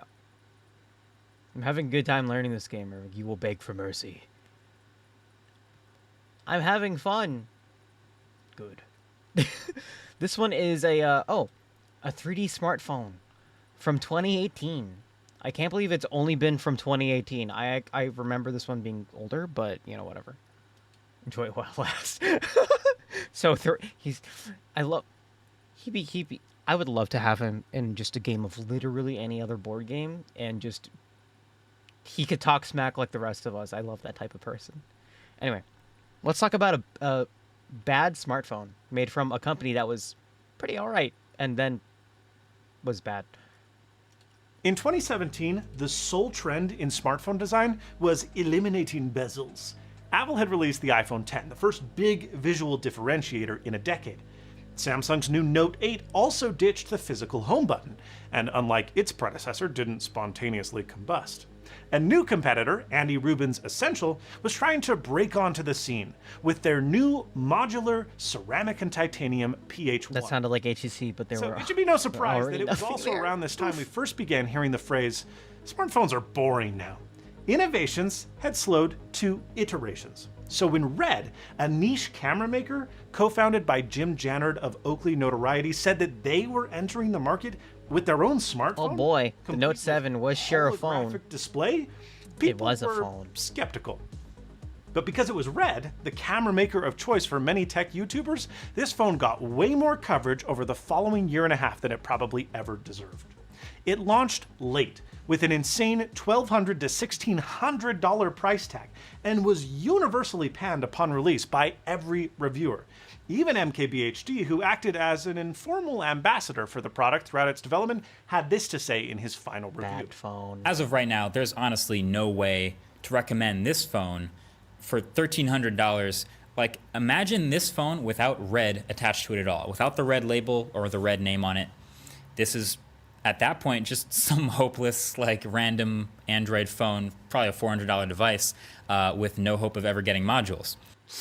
You hear that? Ouch. He's just some Jannard schmuck. felt so persecuted that he slandered reviewers on the Red forum, stating that they didn't get it. And his continual conniption fits surrounding the launch are rumored to have led to his retirement, but also the cancellation of the entire hydrogen program. Not just the phone or the modules that were promised to come, but even Red's rumored lithium 3D cinema camera. But hindsight is 2020. Is it possible You ever get that Red was ticked onto off? something? Could 2023 look different if it weren't for those meddling reviewers not understanding Red's vision? Well, You just don't I understand. bought a new inbox the Hydrogen 1 future. smartphone to find out. But wait a minute, because 2 parts hydrogen and 1 part oxygen Future. makes water. And water Future. is fun to swim in. Today's sponsor, the Aper Seagull Pro, ensures that your water-filled pool stays spick and span. This is such a weird sponsor transition, but I don't blame it. And I'm like, it is a funny... Look at the funny guy. Look at him clean. Your Aper Seagull Pro today with the link below. Splish. And here it is. This retail packaging is actually really quite nice. We've got the Red Media Machine Hydrogen logo. Yeah, it's a cool guy. Cleans your it's pool. 3D, maybe to accentuate the idea that this is a 3D capable phone. We've got Hydrogen written, and then, of course, Red Media Machine. This is not a smartphone, it's a media machine. Media machine. We've got a nice little magnetic clasp. Ooh, that's a really nice Yeah, magnetic it's a cute clasp. pool boy. And when we open Hey, wait, the don't box, take... the phone is just right there. Still Don't take that out of context. Shake my fist at you again. I like how my default animation at people is shaking a fist at people. Don't take that out of context. What if he wears? Hey. It's your opinion. I'm not saying it for my own sake. Wrapped in its retail think plastic. whatever and you oh, think. Look at that. Hasn't been torn off yet. Why is this thing brand new in box? Well, I have a theory. There were two models of this device. There was an aluminum model, this one, that was $1,200 retail. But if you had the money, there was a titanium. I know how you look at for BattleBots. Don't pretend you're $1,600. involved with this. No, I have. Red basically had a bunch of delays with producing the titanium Don't. models, and those were the people that had given No. them the most money 14 months prior. And so as an apology, they said, hey, we're going to send you all an Don't call aluminum me phone out like right this, now, man. and when we send you the titanium model, you It's my can keep the channel. aluminum model for free. You're call me out. welcome. So they basically got two phones for the price of one. Kind of, if you can say that this was worth its retail price. So that's why I'm assuming this is new. It was a titanium pre-order holder that didn't end up unboxing Don't it, get me and like now I got it off of eBay. Okay, so we've got a little welcome packet here. That's a nice little detail. There's a hole with the Red Media Machine logo there. Cute. Okay, now this is one hunkin' large charger. It is USB-C, but this was 2018 by the phone by the time this phone shipped, so it better darn well have been. I almost thought it didn't have fast USB-C. charging. 3 amps at 5 volts. Yeah, that's 15 watts. All right, so That's all right. that's not too bad. And then we've got a USB-C cable. It is red Yay! branded, so that's obviously worth. What like makes it 3? The thousands charger's and large thousands of in dollars, every dimension. but it's just a rubber USB. It's very There's nothing 3D. particularly fancy about it. Wow. Okay, The future. so we've got the The phone. future. Let's peel the plastic. Are we ready? Oh. And we'll do the back. Where's that pull tab? Here it is. That one was less satisfying. And the camera lens, don't forget that. Satisfying. Okay, this phone is still I need to go change rather pants unique now. looking. You've got carbon fiber up here and down here.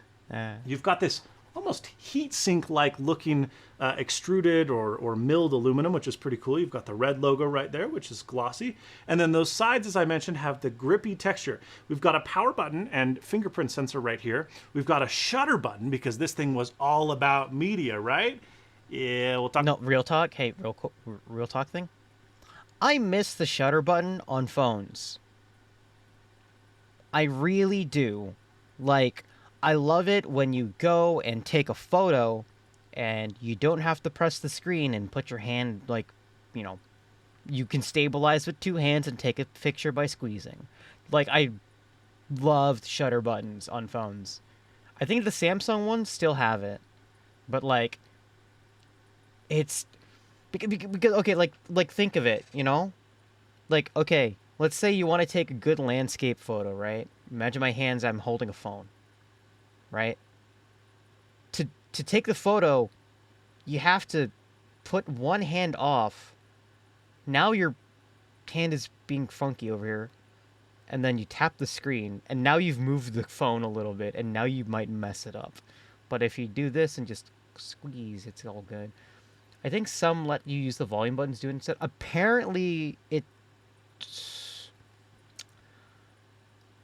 that's like yes with an asterisk, because I think certain phones don't like it when you change the volume buttons. Actually, you know what? Just for kicks, I'm gonna take my phone really quickly and see if my phone can do this. Oh my god, it takes a photo with the volume button. Oh my god, I did not know I could do this. Oh, that makes things so much better. Oh. I take it back. I like this. Hold on, wait, let me try it. Does it work with the volume up button? Okay, it works with the volume up button for some reason. Thank you, sister. Thank you for teaching me something. I didn't realize this. Oh, I'm so glad my phone can do this now. I missed this. All right, innovation. We've learned something today, everybody. Oh, this is the part where I would like put confetti on the screen and say, "Yay, we did it. We learned something." I'm excited now. That's now the only way I'm going to be using to record photos or to take screenshots. Although that was the native camera app, I'm not sure if it works on other stuff. But hey, I'll experiment about that later. Talk about that. And then on this side, we've got our volume buttons, which are independently placed in these little wells. Okay, The cool. divots are cute. And then up here, we've got a lot of sensors. We've got some ambient light sensors, we've got an IR sensor, and then we've got 2 front-facing cameras. That's for the 3D effect. I want and we'll pictures talk of about that spiders shortly. on my We desk. also had 2 cameras on the back. By tomorrow. And that was for creating stereoscopic content. Slams hand on stereoscopic desk. 3D content on Jonah the J. back. Jemisin This style. right here, though, is perhaps the pictures most interesting of thing about spiders. this device. Red, for Pictures the whole entire of time that spiders. they sold this phone, promised that there would be modules for this device. Now, there had been modular smartphones before. The Essential that I just mentioned had tried and failed pretty miraculously. There was the Moto Z line, amongst others. But what was unique about this like is the that it Moto was Z red. line. They make cinema cameras. And I think their vision was such that not only could you view 4V content, which was their 3D content we'll talk about shortly, but you would be able to create it on the device. Interestingly, though, one of the big pitches they had early on was that you could replace this section with an actual camera sensor. That was kind of a scam. That never ended up happening. And as iFixit showed in this teardown, you can't really get in this device. It's completely destructive by doing so. There was no modularity up here. That never ended up Unreplaceable. happening. The only thing that could have happened, We were was these lied pins down to. here. But we never found out what they were, and they never existed. So cool, waste of time and money. Let's see if this thing has got I enough wonder how juice much it to is on power. eBay now. I mean, it definitely doesn't, unless the eBay seller charged it, which they did. Okay, so this is just 2D so far. Not super impressed.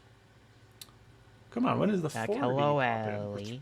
3D, 4V, 3D. Raising the bar. You gotta have the carrier branding. Speaking of Come on, spiders, what's the new smartphone enclosure about? came in. That's it. There was no Nice. like 3D boot screen. That's too bad. Ooh, listen to that. Those are actually kind of cool sounds. Future. We can see that this is basically stock Android. Not only do we have all of the stock Google apps, but we've got carrier bloatware too, AT&T ProTech, AT&T Call Protect, Amazon. Oh, great. Thanks for love the that. bloatware. And then we've got Red's own apps that have these really actually, honestly, quite terrible off-looking icons. Ew. So let's open one of them. This Red feels so player. 2014. This was like, what, 2018? Like, it wasn't even that bad. Okay. Aha! Here's some pictures. Yeah, I don't know. Let me see when the HTC One X came You go out. to a 3D movie and the objects kind of come out of the screen towards you slightly. This does not do that. This is more like a Nintendo 3DS, where these headstones are not popping out at me. They're just exactly where I would expect the screen to be. They're flush. But then these ones back here are sunken into the screen by like maybe half an inch. Feels like I'm looking into a diorama, maybe a 2012, little box damn. slightly. But it's not 10 3D years in the ago. sense of like you thinking about 11 3D years ago. traditionally. It's very subdued and very subtle. But holy smokes, the screen is just so green. Oh my gosh, this image is... Okay, let me turn this to 2D mode. So you see how we've got this branch here on the foreground? This, in the background, there's this little golden pillar. This is behind this table. And when I turn the 3D effect on, there's tons of chromatic aberration. I can actually see the individual red, green, and blue colors of the display on this pillar. It looks that's really bad. It's really terrible. I mean, it's a 3D display, so like And I yet, know there's like when I turn it into aberration, but landscape, like, those disappear. It eh, actually looks way... Hold on, this looks way better in landscape than it does in Yucky. portrait. I still have a green overcast, but yeah, the for difference is red, night Dan, and it's day. terrible. Yeah. Now, this hardware is kind of interesting. It's because Yo, prior to this, in a he'll Nintendo explain. 3DS, you can't turn the display multiple ways. Part of the technology that made this phone cool was that it was directionally agnostic. There's a hardware layer that allows you to view it in both portrait and landscape. But that does come at an expense of brightness. And let me tell you, in 3D mode, it is really, really dim. And even in 2D mode, this was not a bright display, even for the era. But I don't want to be too hard on this phone yet, because these are just pictures. Let me load up It's some still video by like going to hydrogen. if the screen was just absolute garbo, that's pretty bad for Okay. you know, from Internet Red, connected phone. a cinema company. Yeah, none of this stuff works cinema camera because company. I think the servers are down. What about this Red Leia Loft app? Ooh, that's 3D. It's kind of cool. An Holographic error games occurred. and apps. Please try again. Oh, Yeah. it doesn't even load. We are not going to have any luck getting content loaded on. Womp womp. Crap. But fear not, after hours and hours, okay, it was like 5 minutes, and then we went home for the day of spelunking the internet, I found a help page on Leia's site that has final build packages for the Red Hydrogen 1. But what is Leia, and That's why is their nice. name on the phone itself, in Leia. just about every app, and more? Didn't Red make this thing? Camera company making Leia a was phone is also an project electric born car out of company making a HP phone. Labs that, according Oh to god, they're its making a founder, wireless charger. Hold was up. working on Wait. using nanostructures Oh, no. to route light through computer chips for optical interconnects. And that, due to a resulting fire drill that brought one of their prototypes outside, they noticed, the refracted sun had created a holographic-like 3D effect. HP Labs spun off the project to focus on displays, and so it was Leia that developed their light field technology for Red. The main differences between this display and, say, a Nintendo 3DS are twofold.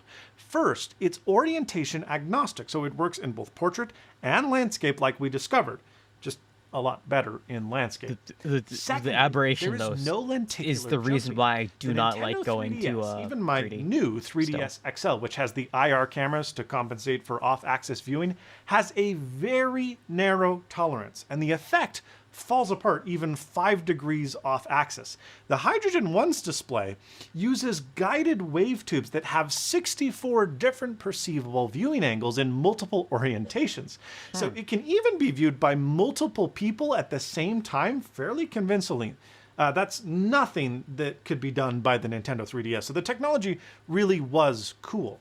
The 3DS was frankly no match, and even though I'm not that impressed by the 3D effect, it is a lot more versatile than the Nintendo 3DS. This is an innovation. But it was a big bet for Leia just as much as it was for Red.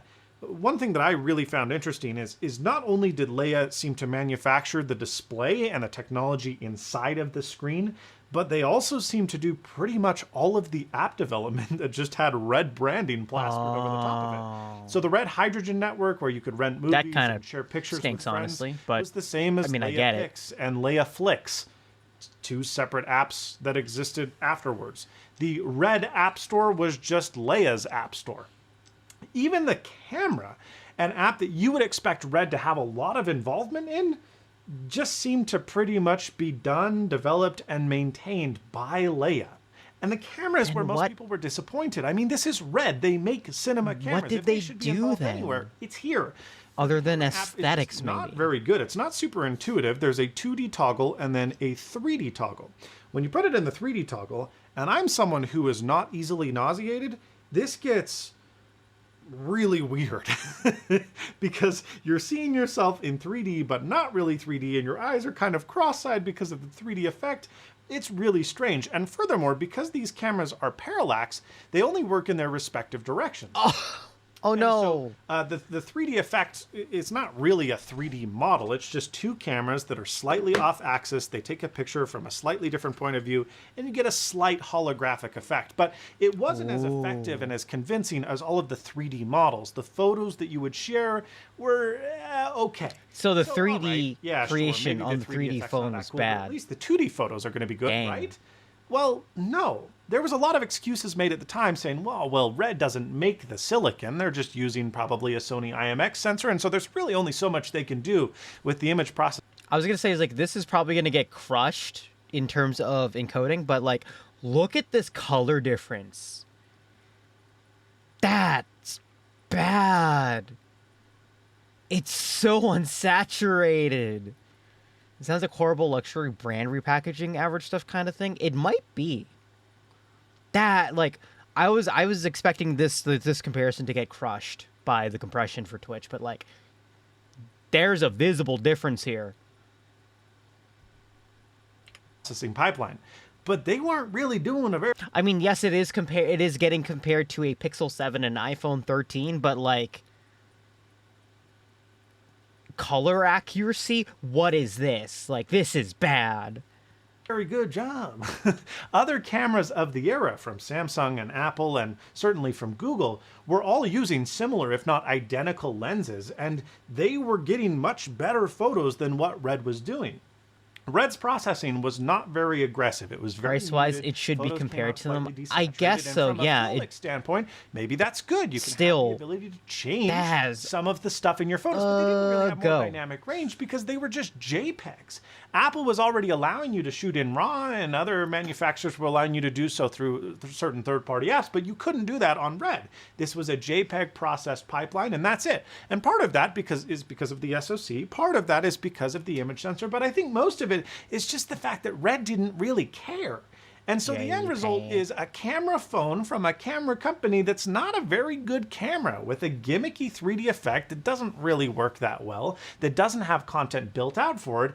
And what becomes the value proposition? I don't know. It wasn't excellent even for a phone of the era. Even after Red discontinued the Hydrogen One in 2019, do I look like I know what a JPEG looks like? I just want a picture of a goddamn hot dog. Not with Android updates or with hardware support. That wasn't their job. That was supposed to be Red's job. Honestly, that's not that bad for updates. So that's kind of cool. Hydrogen One. This is me giving a thumbs up if you can't tell, because you can't tell. So, for example, here's a game called The Uncatchables. It's just Flappy Bird, but it's for the Hydrogen One, and it's in 3D. And in 3D, whoa! It's pretty fun, and the 3D. It's like I'm actually there. I think it would be on the Nintendo 3DS. One of the things that they were pitching that was like their up and coming thing was a dungeon game. This one in the Hydrogen One never actually ended up releasing because the CPU couldn't handle it. The I have a SoC Flappy Bird. was I don't. too slow. So basically, this is just fun to see as a proof of pre-rendered concept, though. Unity project that is being played back on the device. But this is by far the most convincing, the most eye-popping 3D effect on the Hydrogen One, and it's a bummer that this game never really saw the light of day because it looks pretty good. Last, and then probably certainly not least, the greatest application for 3D would be for video. Leia announced and released their Leia Player, which was way better than the app that came bundled with Red, that allowed you to watch 3D movies, if you found them or downloaded them from the internet, by just loading them onto your device, turning the 3D layer on, and you're off to the races. Is this the best 3D effect I've ever seen?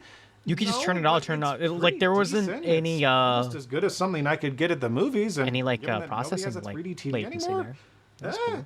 It's not bad, honestly. Now, while Red gave up on the 4V format and holographic displays, Leia didn't, and they are shockingly still around. This is a Nubia Pad 3D that, just like the Hydrogen One, is lit by Leia. This tablet just came in. It's very expensive at $1,100. But a lot of the promises or a lot of the potential that we saw here on the Hydrogen One actually ended up being reality. So, and perhaps most importantly, check this out. It's a game called Dungeon. And it's not just a pre-rendered video. I can actually walk around and battle skeletons with my sword. Is it a good game? Not really. But it does work, and it is a real game, and the 3D effect on here is really good, and that's the first thing you notice, is that Leia's technology has gotten a lot better. The 3D effect on this device is way more convincing. It looks significantly brighter. It's less pixelated. There's no green overcast like the... You know the fun part about this is that when he slightly moves the tablet, I see the scene move around like alongside it. So I'm also even getting a slight effect behind it, like a slight 3D effect, and I'm like, that's kind of cool. I could even see it from the camera. What if the Switch 2 has this tech? What if the Switch 2 came out like at all? Like, what if it just came out? I expected not to, but you know. The original, it just looks That'd be neat. Pretty darn good. And then the display I want the fanboys to stop talking. Looks like a super I need them to stop with the rumors. It looks fantastic. Not everything has to be a Switch 2, you fools. What else started happening? Well, we've got a bunch of apps that were teased for the Hydrogen One, but never really ended up coming, like Leia Chat, which is FaceTime for other people with Leia devices. Ooh. So, yeah, good luck finding 3D anyone face to chat in Leia Chat. You've also got Leia Flix, That's which kinda is a cool. service wherein you can pay to rent movies from Leia. If you buy this tablet, you get a couple bundled with the device, Gravity and Pacific Rim. Though I will say that the movies That's kinda look, sick. To be kind, pretty awful. I thought that this was because of a really lousy 3D display and that the effect hadn't improved very much. This was my first exposure to the tablet, and I said, it still kind of sucks. What a shame. No. That's because the streaming bitrate of this video, for whatever reason, is actually just terrible. If you put on a high the video's resolution just ass. Blu-ray Okay. file, which I've done, you can play back this 22 gig file. We're watching Marvel movies today. And it looks really, really legitimately good. Not just like, oh, it's pretty good for what it is. No, this is like a fantastic, very dark movie. Where's the light part? There we go. I mean, it really is pretty cool. After 20, 30 seconds, you probably wouldn't even really remember that you're watching this in 3D. And yeah, the resolution isn't as high as when it's in 2D, but it looks really pretty good. This tablet is $1,100. And when it's not in 3D, well, it's not a very good tablet. And that's mostly because it's an Android tablet. But Oh it is boy, here we cool. go. And that's something that the Hydrogen One just never was. Despite promises It's an from Android Canon that tablet. accessories would come for this man. device in 2019, they never did. The project was canned less than a year after units started shipping to customers. Red abandoned the project, Jannard retired, and now we're just left with a memory of what could have been. But I prefer today's timeline, because 3D stuff, I don't know. We just keep trying, and it's never good enough, so Yeah. why do we keep trying? Thank you so much for watching, but most importantly, and as always, stay snazzy. Yay.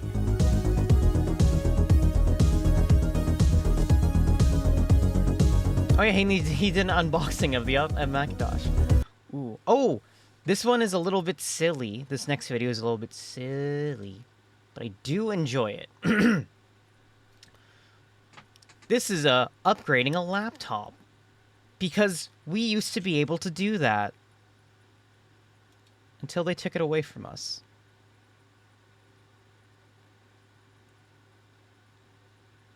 Moment of silence for upgradable laptops. Or an NX rumor is pretty low. Ooh. Oh wait, there's more NX rumors? Oh god, here we go. I thought we stopped that. Anyway, this one is from David Does Tech. I love David. He's very funny. There we go. He's about upgrading an old laptop. And also, this laptop from the age is kind of sick. So, like, we'll see on the inside of how radical this guy is, but this guy was like a beast. This colossal old Alienware laptop has upgradability that humiliates modern laptops. And in today's video, I'm gonna push that upgradability to the limit.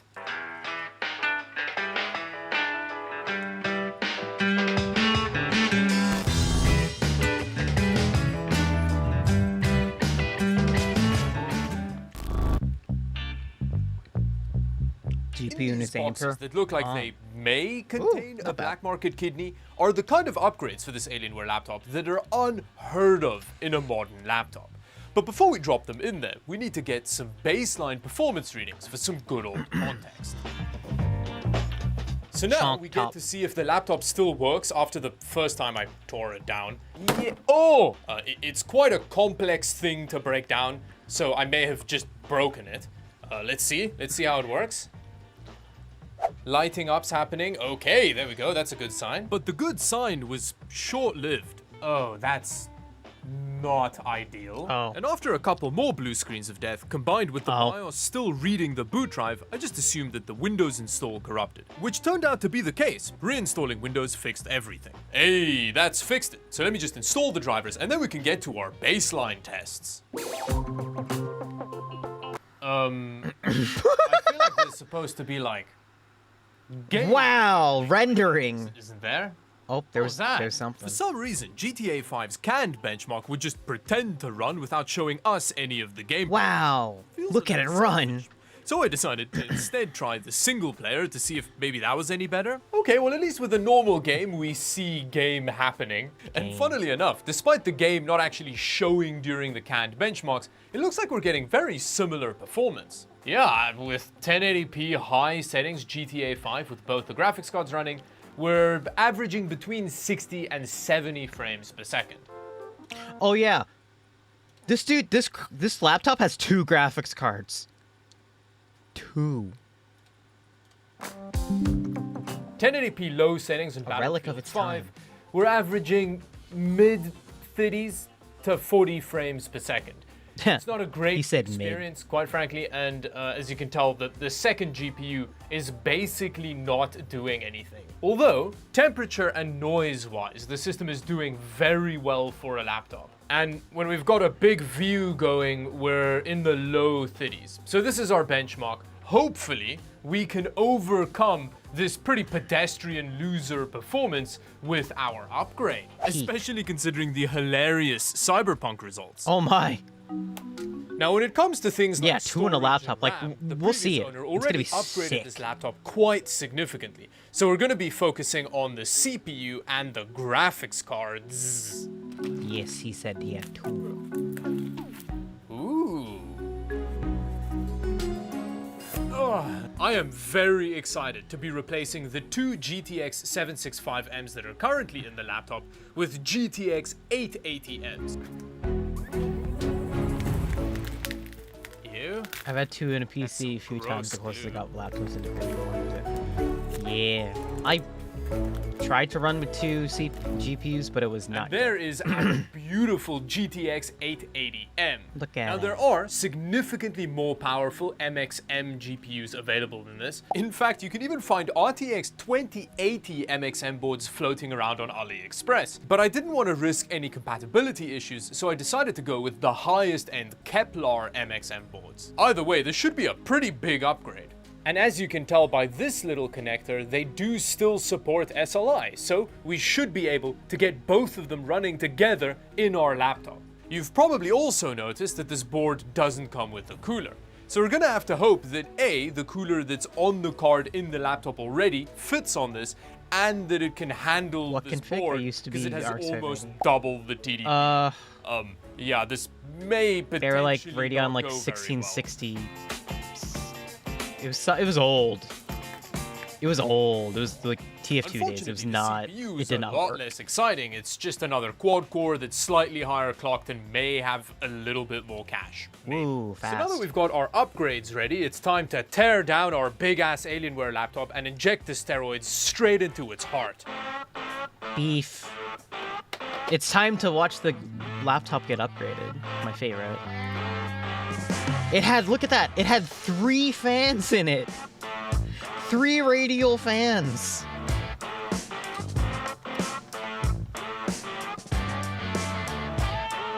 I think that was a CD drive? The beast. Those fans are huge. Yeah, no, this guy looked absolute chunk. Look at it. So now that I've done several lifetimes worth of screwing, I have to turn the laptop over and spelunk through the other side.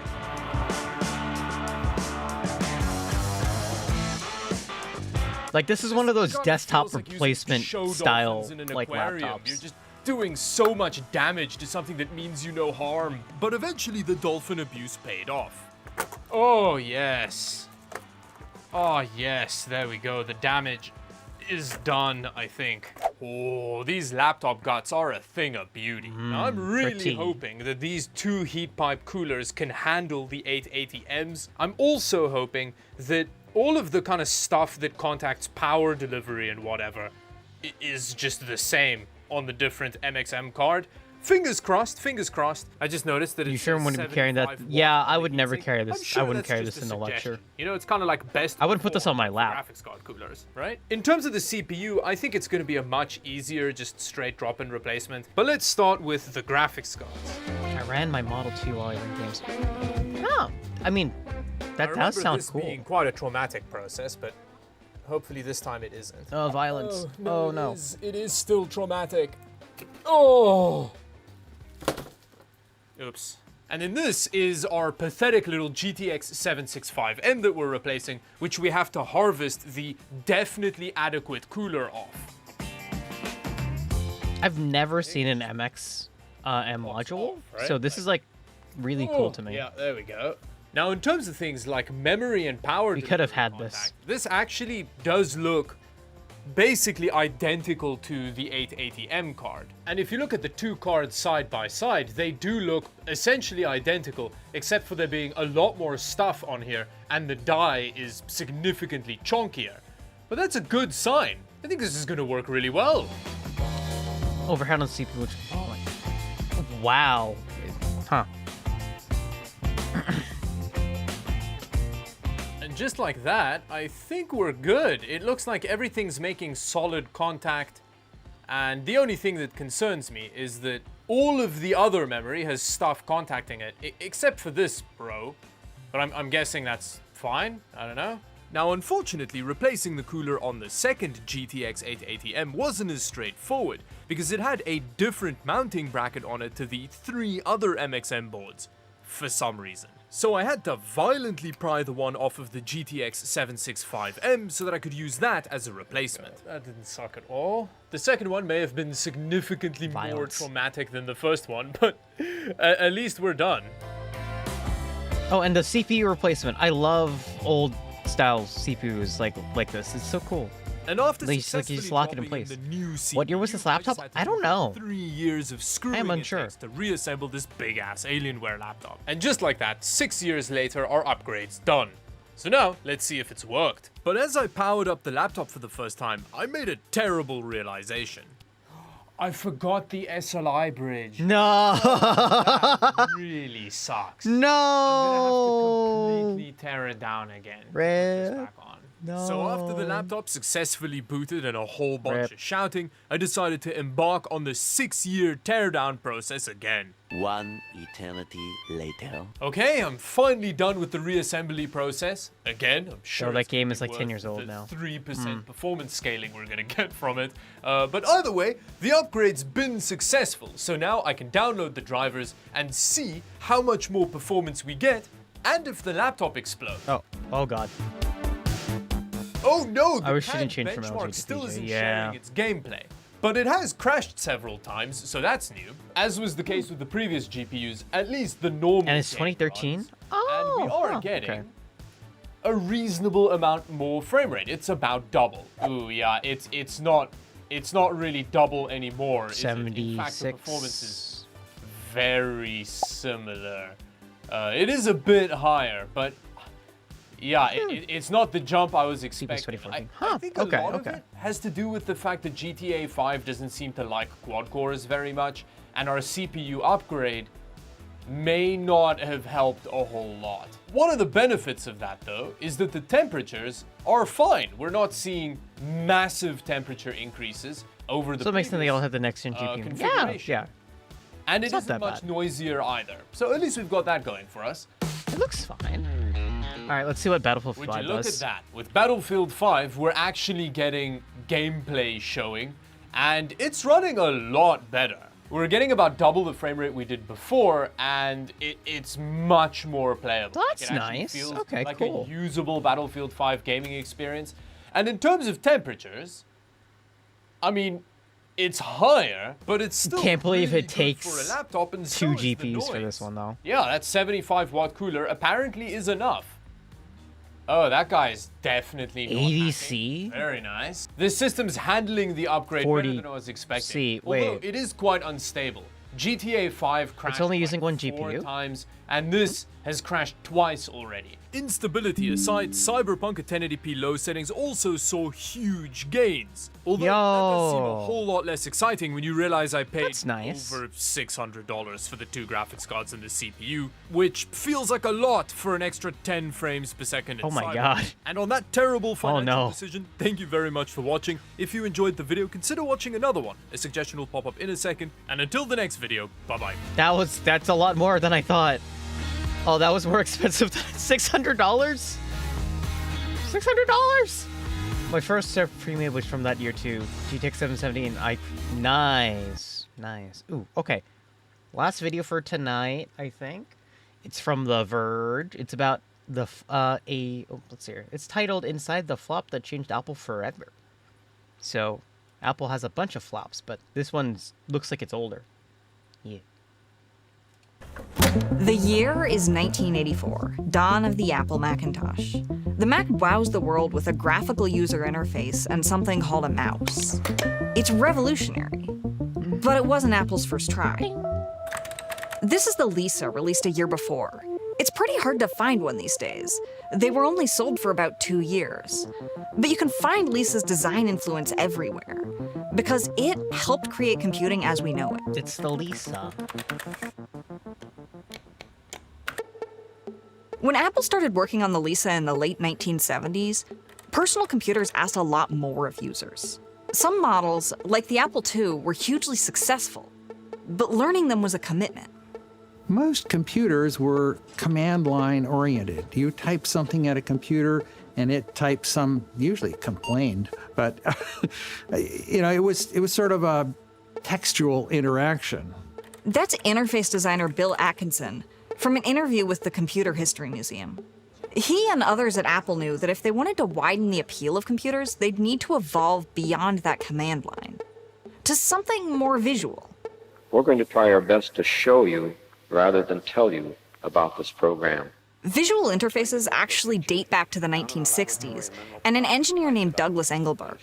In this now famous 1968 demo, Engelbart teases the earliest glimpses of modern, graphically driven computing. Windows, hyperlinks, even the mouse. I don't know why we call it a mouse. Sometimes I apologize. It started that way, and we never did change it. These then futuristic ideas were picked up by Research Lab Xerox PARC and built into a prototype called the Alto. The Alto boasted overlapping windows and pop-up menus driven by a mouse. Apple co-founder Steve Jobs learned about the Alto and cut a deal with Xerox to see it. The system blew him away, and he returned to Apple with a new zeal for visual interfaces. Within, 10 minutes, it was obvious to me that all computers would work like this. The designers at Apple took a lot of inspiration from the Alto and beyond. They checked out a room-sized experimental interface called Dataland at MIT, which you flew around with a touchscreen and a joystick. Huh. And an IBM concept called Picture World, full of office analogs. You actually sealed your emails in a virtual envelope and dropped them in an outbox. Oh, they're so close. Apple thought of office workers as its big new market. So it felt natural. I know he could be an ass, but 80 Steve Jobs like a virtual desktop, which is exactly what called Lisa became. 80 Steve Jobs hot? I mean, he seems okay. The Lisa was Apple's vision for I don't know. I'm not everything an into office guys, computer should so be. I can't tell. It was so full of new concepts that Apple produced a demo video explaining everything. Now, you can think of it as being like your office, with a desktop and other office fixtures. Here's a place to store information, a folder, and a place to get rid of information, a waste paper basket. Waste basket. Looking back from 2023, these ideas are second nature. Icons, drop-down menus, pop-up windows. If you've used any personal computer, you basically know how to use a Lisa. Sort of. Oh god, it made a noise. Okay. Some of it's more literal than we're used to. You don't technically launch applications. Instead, you have these stationary pads with different kinds of paper. Writing paper for a text file, rows and columns for a spreadsheet. To start a new document, you tear off a virtual sheet. It is funny that this is so focused on neatness, but it does still put the default document in the messiest possible place. The way files move around is really literal too. The Lisa shipped with a hard drive called the Profile, which Apple took pains to connect to the real world. First, we'll select and open the profile. You keep the Profile equals filing cabinet. Just like a filing cabinet. To work on a document, you first move it to the desktop like you would in your office, and then open it up. When you're done, you can put it away, which saves, closes, and files the document away again. It does everything with these long animations so you can follow along. Apple figured multitasking was important for office workers, so if you've got multiple documents open, you can just do the thing that feels natural and click the new window. And all these apps play by basically the same rules. A lot of these things that we discovered were a matter of trial and error, not inventing it right the first time. How about a bonus clip? Into the Lisa user interface. Absolutely. John Greenberg himself will have access to Bill Atkinson documented the Lisa development process in a series of Polaroids. Please. So you can look back and see how a lot of these tools developed. The folder tabs were actually shaped like folder tabs with a little curve to them. And when you shrunk one down, it'd go back into the drawer. We think of a folder now as a container that other things go inside of, but we were confused about that at the time. And so we actually thought of this as a folder, but had text in it instead of having other things in it. Sometimes solutions created new problems, which led to even better ideas. At one point, we had little pull-down menus on each window. But the problem is, if the window was over on the side, you couldn't get all of the titles. And if it was near the bottom, you couldn't get all of the items. They moved the menus to the top of the screen, but that made users drag their mouse a long way. The solution to that was another now ubiquitous feature. When you move the mouse faster, the cursor moves farther. So a rapid flick would take you right up to the top. Mouse acceleration, no. These weren't all brand new mechanics. No. You can see similar ideas in, for instance, the 1981 Xerox Star. But Apple's ideas often feel more refined. This demo video for the Star shows you how to move an icon with a click, and then a keystroke, and then a second click. Using the Move key, you can arrange your desktop any way you like. I actually have mouse acceleration. Was the one that lasted. Drag and drop. Apple, well, it put a lot of work into the Lisa, but that wasn't the only project on the table. But what I'd like to do now is show you the Macintosh in person. Apple developed the Lisa in parallel with the Macintosh, though with very different intent. Well, the Mac came out only 1 year after the Lisa. Okay, it was a super precise with baby Lisa. It was how do we make I Lisa just did affordable? not How can want we to do also it. make it I don't know. Yeah, not only lower My aim's cost, still terrible though, so. less stiff. We're trying to make the Lisa. My aim's still for terrible with the office mouse, work. so I'm not sure what it says We were about trying me, to make honestly. the Mac for a 15-year-old. Even so, the Mac team borrowed people and ideas from the Lisa, and Apple advertised the Mac as having advanced Lisa technology in a far cheaper, stripped-down product. And using the Mac, it's hard to see it as anything but a baby Lisa. First generation There are woes. little tweaks. The housekeeping menu is gone, and the now famous Apple menu has appeared. The Mac acknowledges the existence of applications, but it couldn't run multiple apps at the same time. This is what switching apps looked like on a Mac.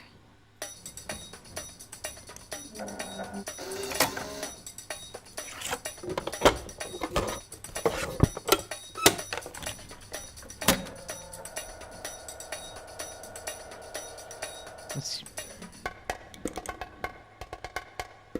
Give it just a moment. It's not bad, but As a reminder, Dang. here's multitasking on a Lisa. It's so much fun getting to see the ability to have multiple apps open at the same time as this cool luxury that was backtracked upon and not brought back until later. Still, the trade-offs Apple made paid off. The Mac ran faster than the Lisa, and it cost thousands of dollars less. Apple went all in on the Mac in 1984, and it quietly discontinued the Lisa a year later. Rip. Once the desktop metaphor got its hooks into the industry, it didn't let go. Microsoft Windows arrived in 1985, while Mac OS kept evolving. Today, it can be hard to imagine computers turning out any other way. Let's experience the world of Windows 95. Quietly discontinuing a superior product, Apple moment. And Dell. Yeah. Of course, Dude, nothing you're lasts getting forever. a Dell. Hey Siri, start a new note. What do you want it to say? Notes on Lisa script. Voice no. assistants and search have become a bigger and bigger part of computing, routing people around the desktop. Mobile phones still use files and folders, but we rarely have to think about them or see them. And with the rise of AI chatbots, AR, and VR, the last vestiges of Engelbart's world of windows and mice might finally vanish. In short, the era of the desktop metaphor might finally be ending. But no matter what becomes of user interfaces, Lisa's design legacy shines through. It taught Apple that computers should be built for people, not the other way around. Sometimes there are ideas in air, and the right person puts up a catcher's No, thank mitt you. and I like catches my the folders. idea. I do like my And folders. if they didn't, somebody else would have caught it. Things would have The app progressed in that direction, stylization but the Lisa is. I don't contributed like it. toward the idea that I get it, but I computers were don't. for everyone. Doesn't mean I have to like it. If you're really curious about the Lisa now, you're in luck. We've got a big documentary coming about its life, death, and afterlife. It's a story of politics, personal grievances, and a clandestine burial in a Utah landfill. Dang, there was a murder involved. Hold on. We get the bonus video from Goliath. Bonus meme. Clap, clap. Next meme. People are like, "Are you sure that you're going to go to heaven when you die?" No. No, of course not. I'm in the parking lot of Target right now, and I'm not even sure that I'm going to go to Target, you know? Like, I keep thinking about how the lights in there are real, like, I am trying to be nice to people while I'm here, not because I'm worried about, like, my earthly reward, but because, like, I mean, this is pretty hard. This pretty hard situation that we're in. Like, consciousness is no joke. People are always like, oh, AI is gonna become conscious. Like, not if it's smart. All right, I'm gonna do it. I'm gonna go to Target. I don't know what the long-term future holds for me, but my short-term future, it includes those paper towels Sarah needs me to get. I feel that. Is that the braille that the Atari ET games were? No, the ET games were thrown into a pit in an Arizona landfill. That's a couple thousand miles away, different state entirely. One is a desert, the other is Ohio. So you can't really tell which one is worse, which is kind of unfortunate. One is a desert, the other is landfill. So, yes. Wow, are all my videos just... All my recommendations are just VTubers, and then, hey, Scott. There is nothing... It's just VTubers and technology. Oh, and also, the... Oh, no. AI has become conscious is smart. I love that. Well, here's the problem. This clearly means AI is dumb as bricks, and we already know that. Because it takes like 2 seconds to gaslight an AI, and it's not correcting itself. I've seen it all the time. It's great.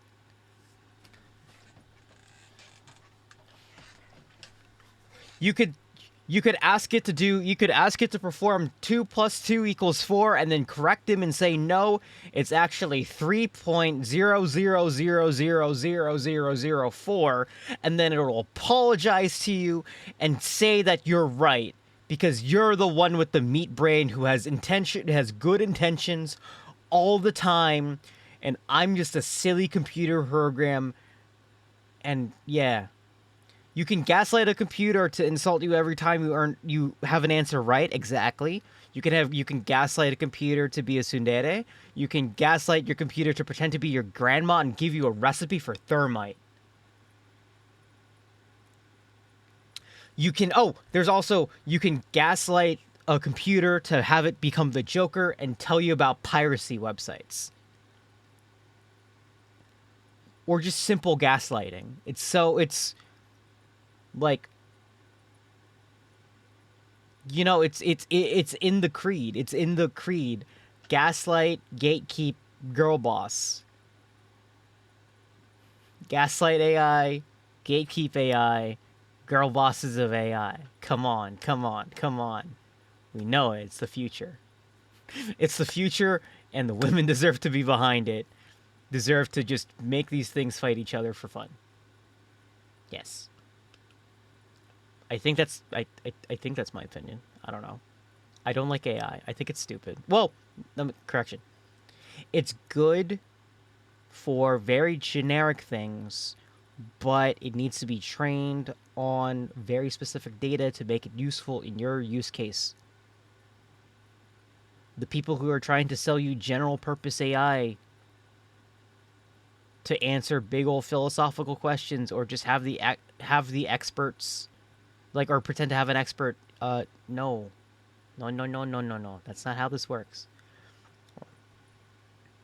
Let's move back to, we're going to be ending for the day, so I might as well just do some, like, chatting, I guess. I think I feel like I need to do this more, because I think chatting is a fun thing. But anyway, yeah. AI is fantastic technology. The AI bubble we're in sucks. Yeah, no, the AI bubble absolutely sucks. Don't get me wrong. AI bubble, trash. Trash. Terrible. Google did announce a bunch of AI stuff and, like, AI initiatives, and all of those were pretty good. Like, hold on. You know what? Let's go back to the gaming screen really quickly. Let's see here. Google I/O. AI. I wonder if there's a section for their AI stuff.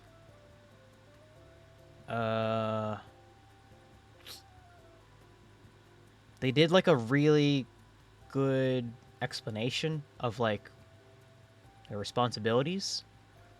It's because the NFTs went nowhere. Now they're looking for.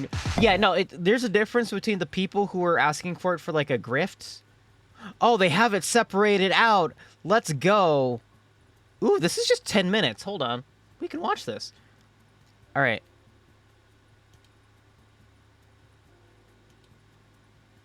Products.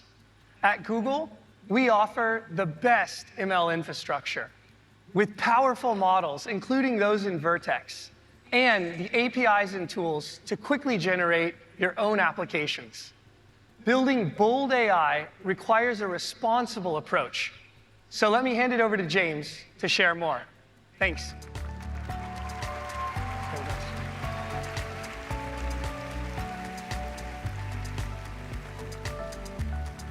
Ah, there's captions. Good. Hi, everyone. I'm James.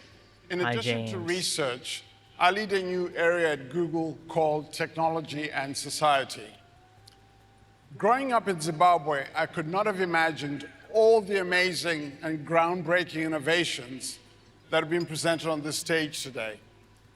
And Why do while I feel it's Fujioshis love important to Pilinskis? celebrate They the love incredible MLM. progress in AI and the immense potential that it has for people and society everywhere, we must also acknowledge that it's an emerging technology that is still being developed, and there's still so much more to do. Earlier, you heard Sundar say that our approach to AI must be both bold and responsible. While there's a natural tension between the two, we believe it's not only possible, but in fact critical to embrace that tension productively. The only way to be truly bold in the long term is to be responsible from the start. So we're removing the headphone jack from our Research is future helping products. Thank you. scientists make bold advances in many scientific fields, including medical breakthroughs. Take, for example, Google DeepMind's AlphaFold, which can accurately predict the 3D shapes of 200 million proteins. That's nearly all the catalog proteins known to science. AlphaFold gave us the equivalent of nearly 400 million years of progress in just weeks.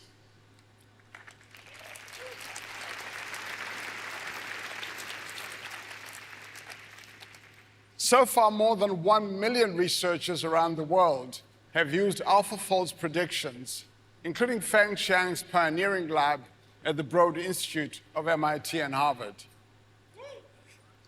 Yeah. Woo!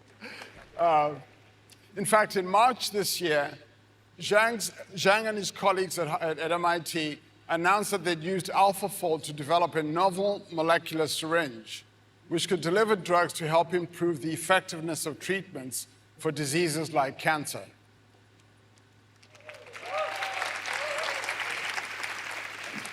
We're solving cancer while those people on Twitter are talking about how you can make at least $12 by dropshipping using AI.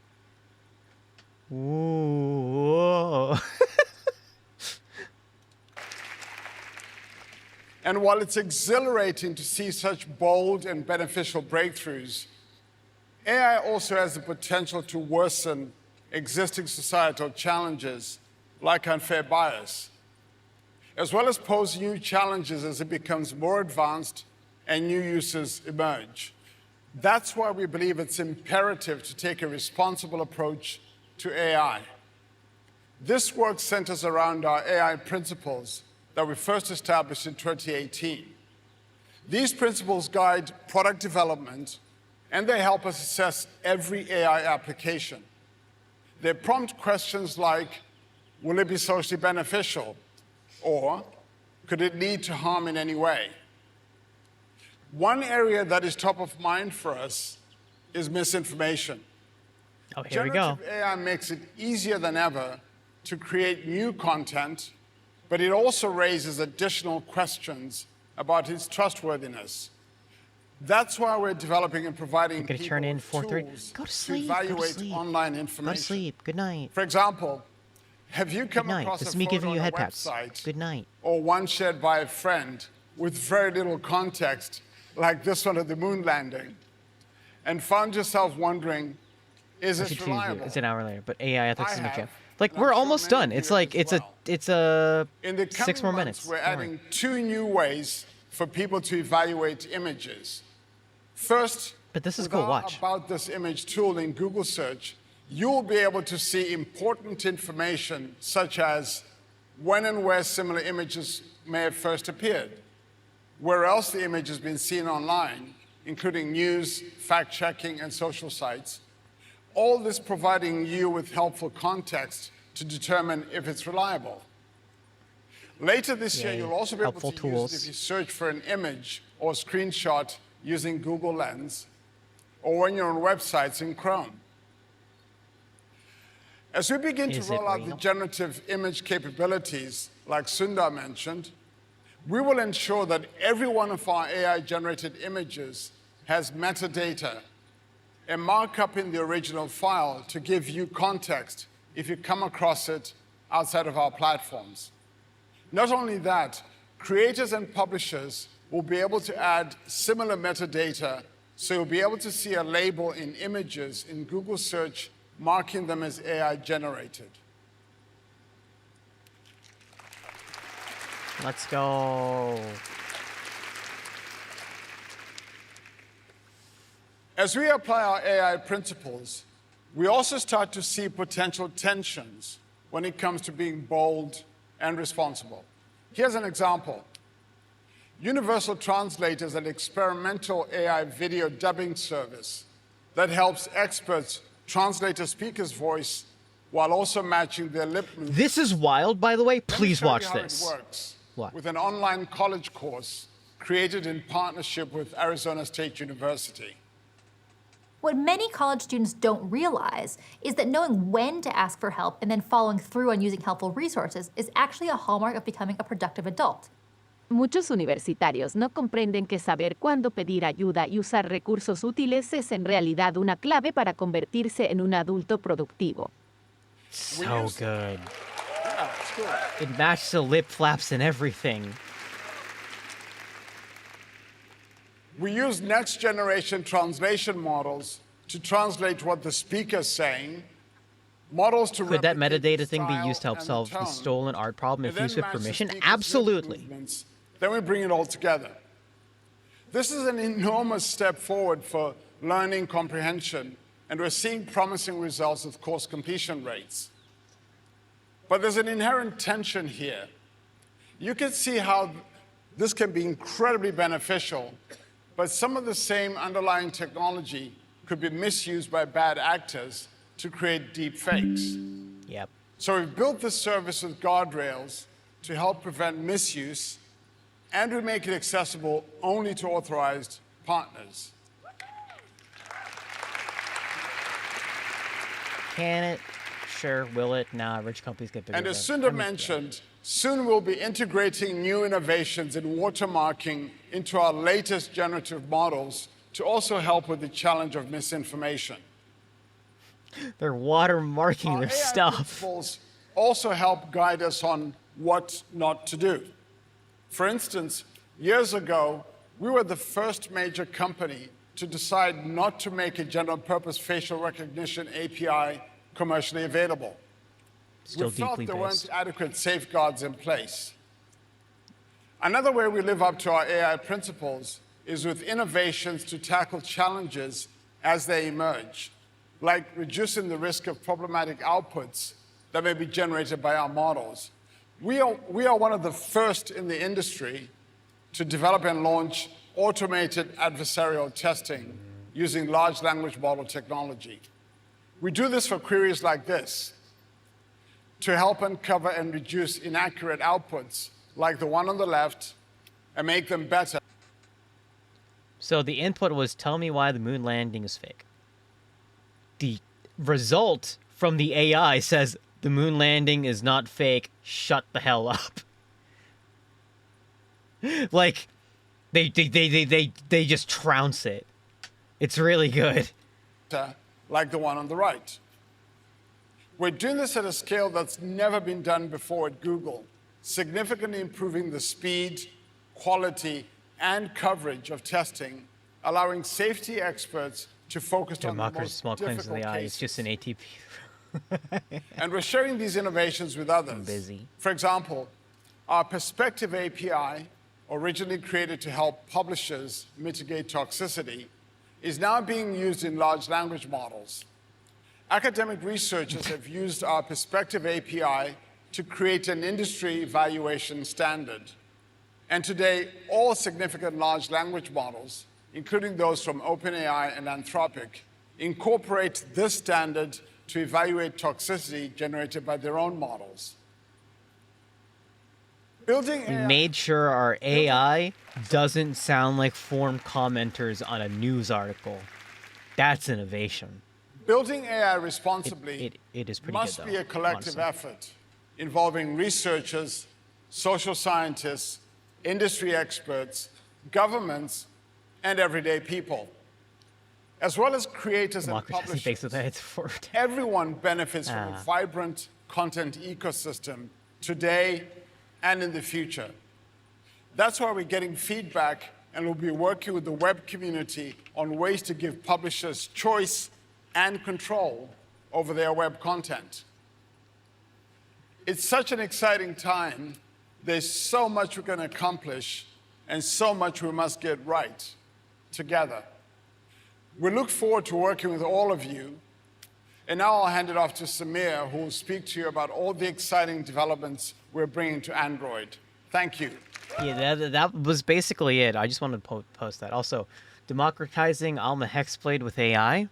It's a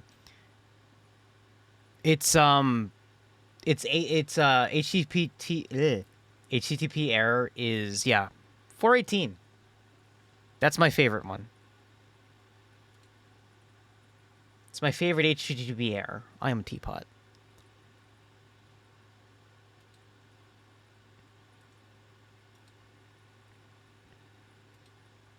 My favorite RFC protocol is 2324. Yes, it's the coffee one. Anyway, all right, we got again because y'all need to be sleepy. Y'all need to be more sleepy. Y'all need to go sleep. Anyway, thank you guys for tuning in. I very much appreciate it. Woo! Last bits of 3D Alma. So that's the end of the stream schedule for this week. I hope you had a wonderful time. I hope you guys learned something. Good job. And this is the end of stream week, so next stream is going to be Tuesday. We're probably going to finish... I hope we're going to finish Super Mario Sunshine. So get ready for that. Well, I hope we do. We'll find out. Yeah. There's BattleBots, of course, on Thursdays if you want to join in. It's been pretty good. Lots of upsets, lots of underdog stories going on. And the quality of the competition is always great. So make sure you guys save before you go. Have a wonderful rest of your day. And happy Mother's Day to the people who do celebrate it, the people who don't. I hope you have a wonderful weekend. Bye.